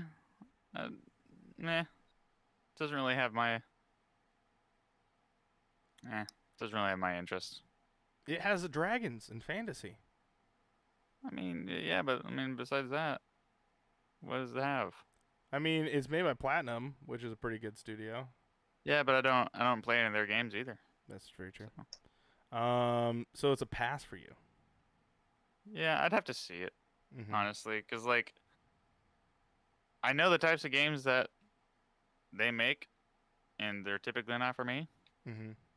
So I don't know. I'd have to see it. It wouldn't be like a hard no, honestly, but uh, it being fantasy doesn't make it, like a guarantee I would get it. Tyler, what do you think? Scalebound. We were Yeah, talking about I this. don't know why he would pass on it. It seems like Rabbit Alley is basically like Skyrim or more arcadey. You turn into part dragon, you fight with dragons, and you fight with your homies along their dragons. That like it's pretty lit. So yeah, I'd buy this. Think so? Yeah. Okay.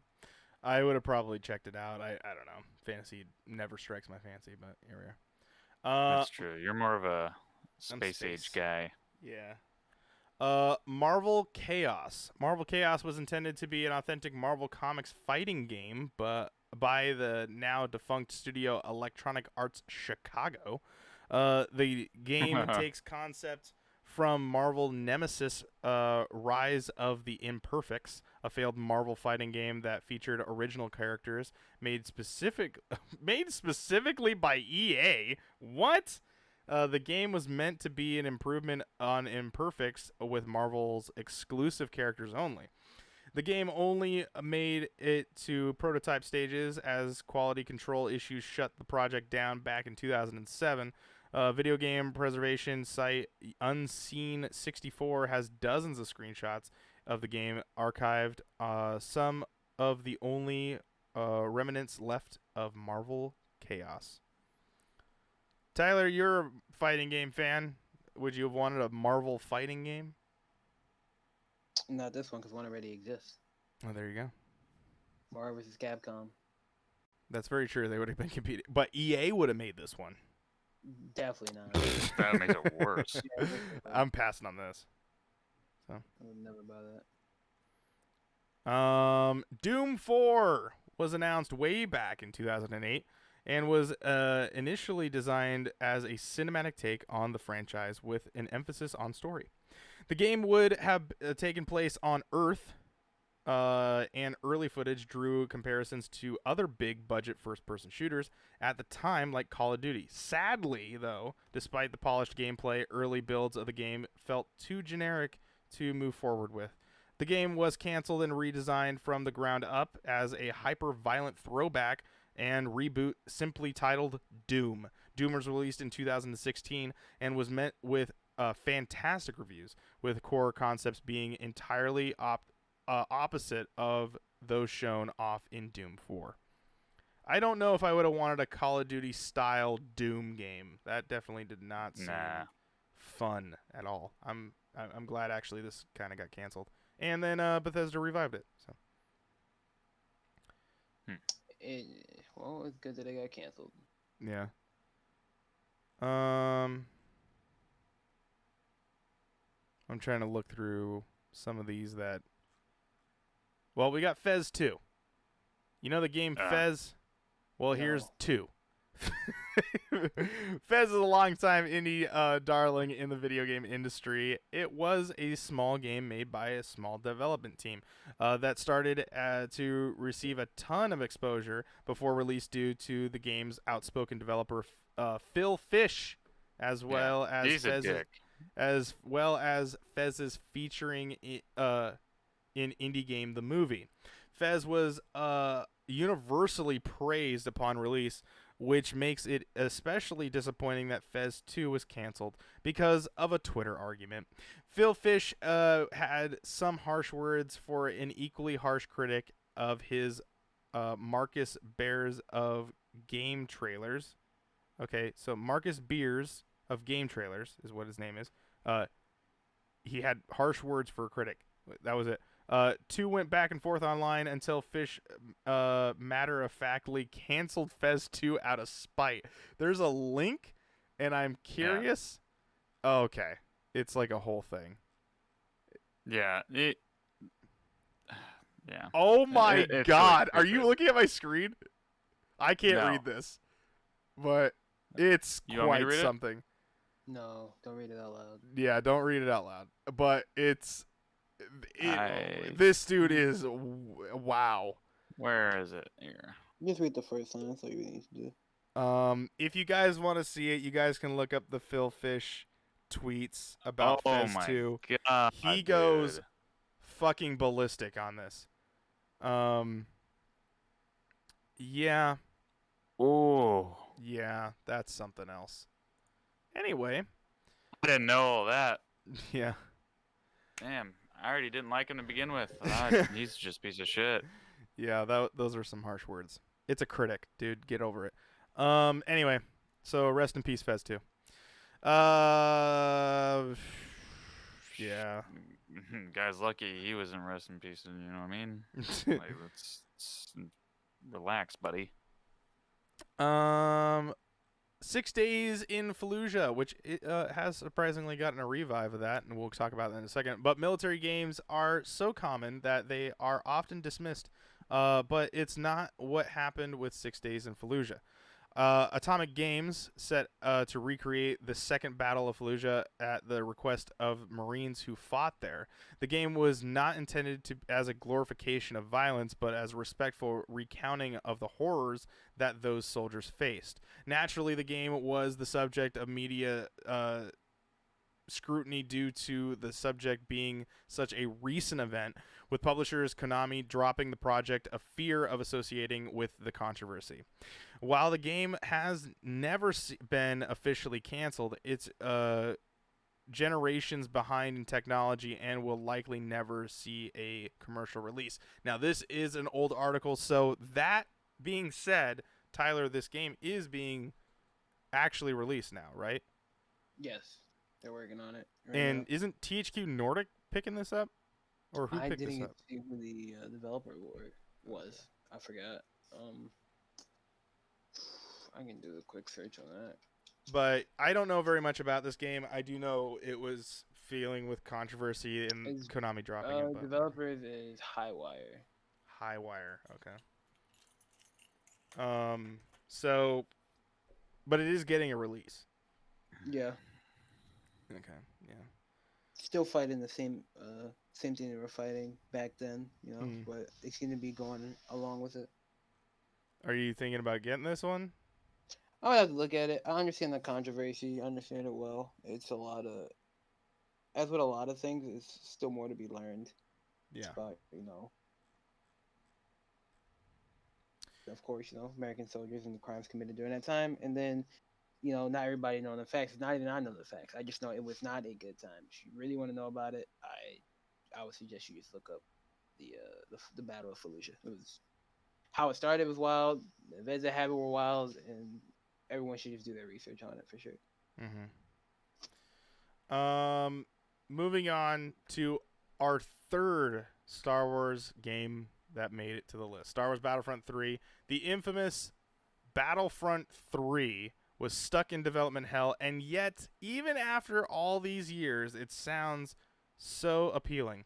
Footage of alpha builds feature minor differences, but the core concepts remain all the same. More characters, more weapons, more planets, and a feature-length story mode and battles that enabled surface to atmosphere combat, which eventually did What? continue into the modern day of Star Wars Battlefront. But nonetheless, actually no, Star Wars Battlefront still doesn't have that. What game has that? Where you go from? That's just No Man's Sky. No Man's anyway, Sky. yeah, that would be fucking crazy. Enabling surface to atmosphere combat.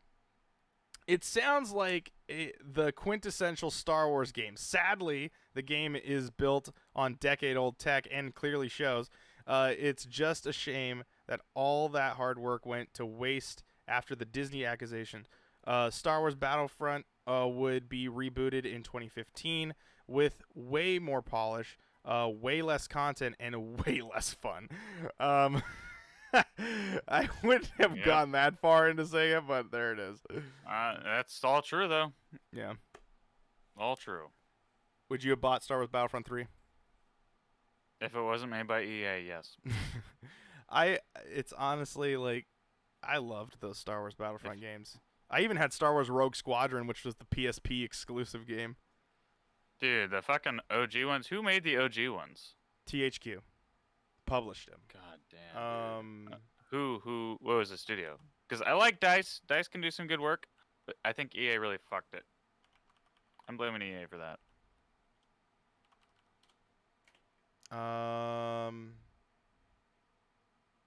it was developed by Savage Entertainment, and it says publishers the Walt Disney Company. I don't believe they were Pandemic Studios. That's right.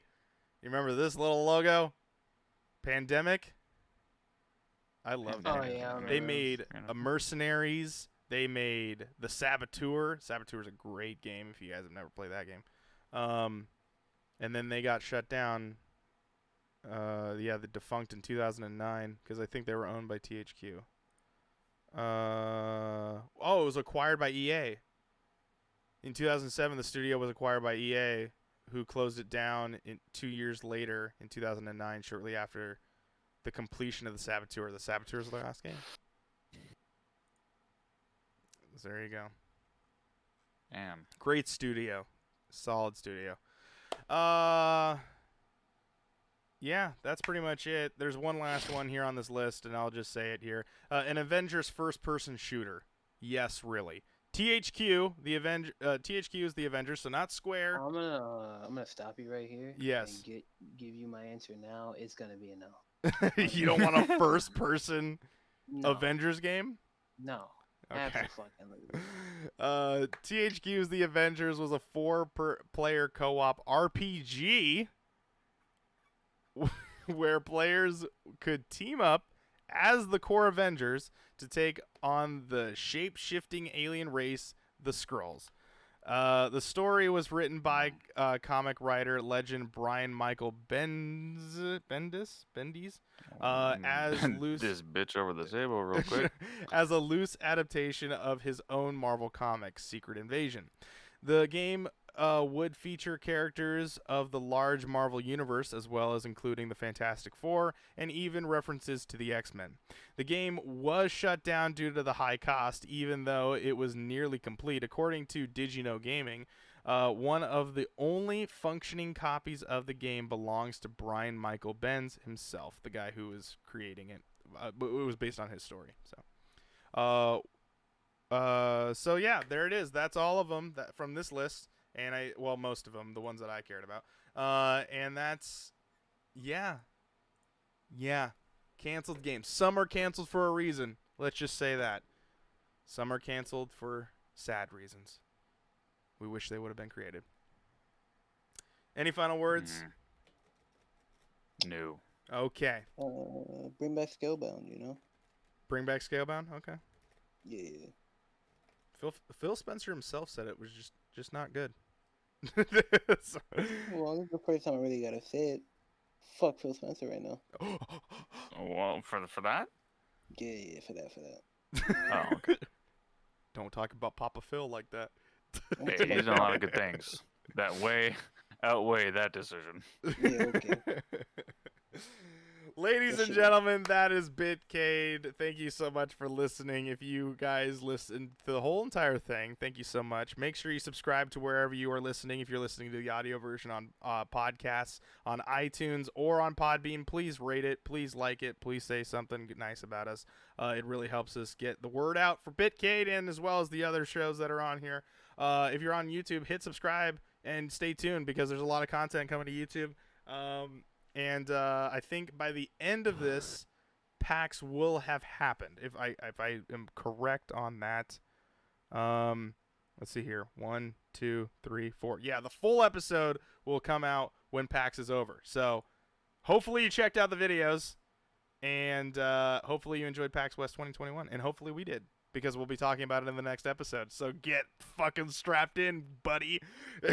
And you can follow me personally at Ryan A. E. Moore. You can follow him at Sticky_Ash on Twitter. And you can follow Tyler at Fluvio 2eyes_ on Twitter. And there you go. Thank you guys, and we'll see you guys in the next episode. Good night, everybody. Good night. I thought it was Pluvy Ho. Am I wrong? Is it over? Why, you got something to say? Yeah, suck my fucking dick. I'm going to bed. Don't ever tell me 1 hour again. I swear to God, I will Batista bomb you through fucking packing peanuts. That is definitely making it in the episode.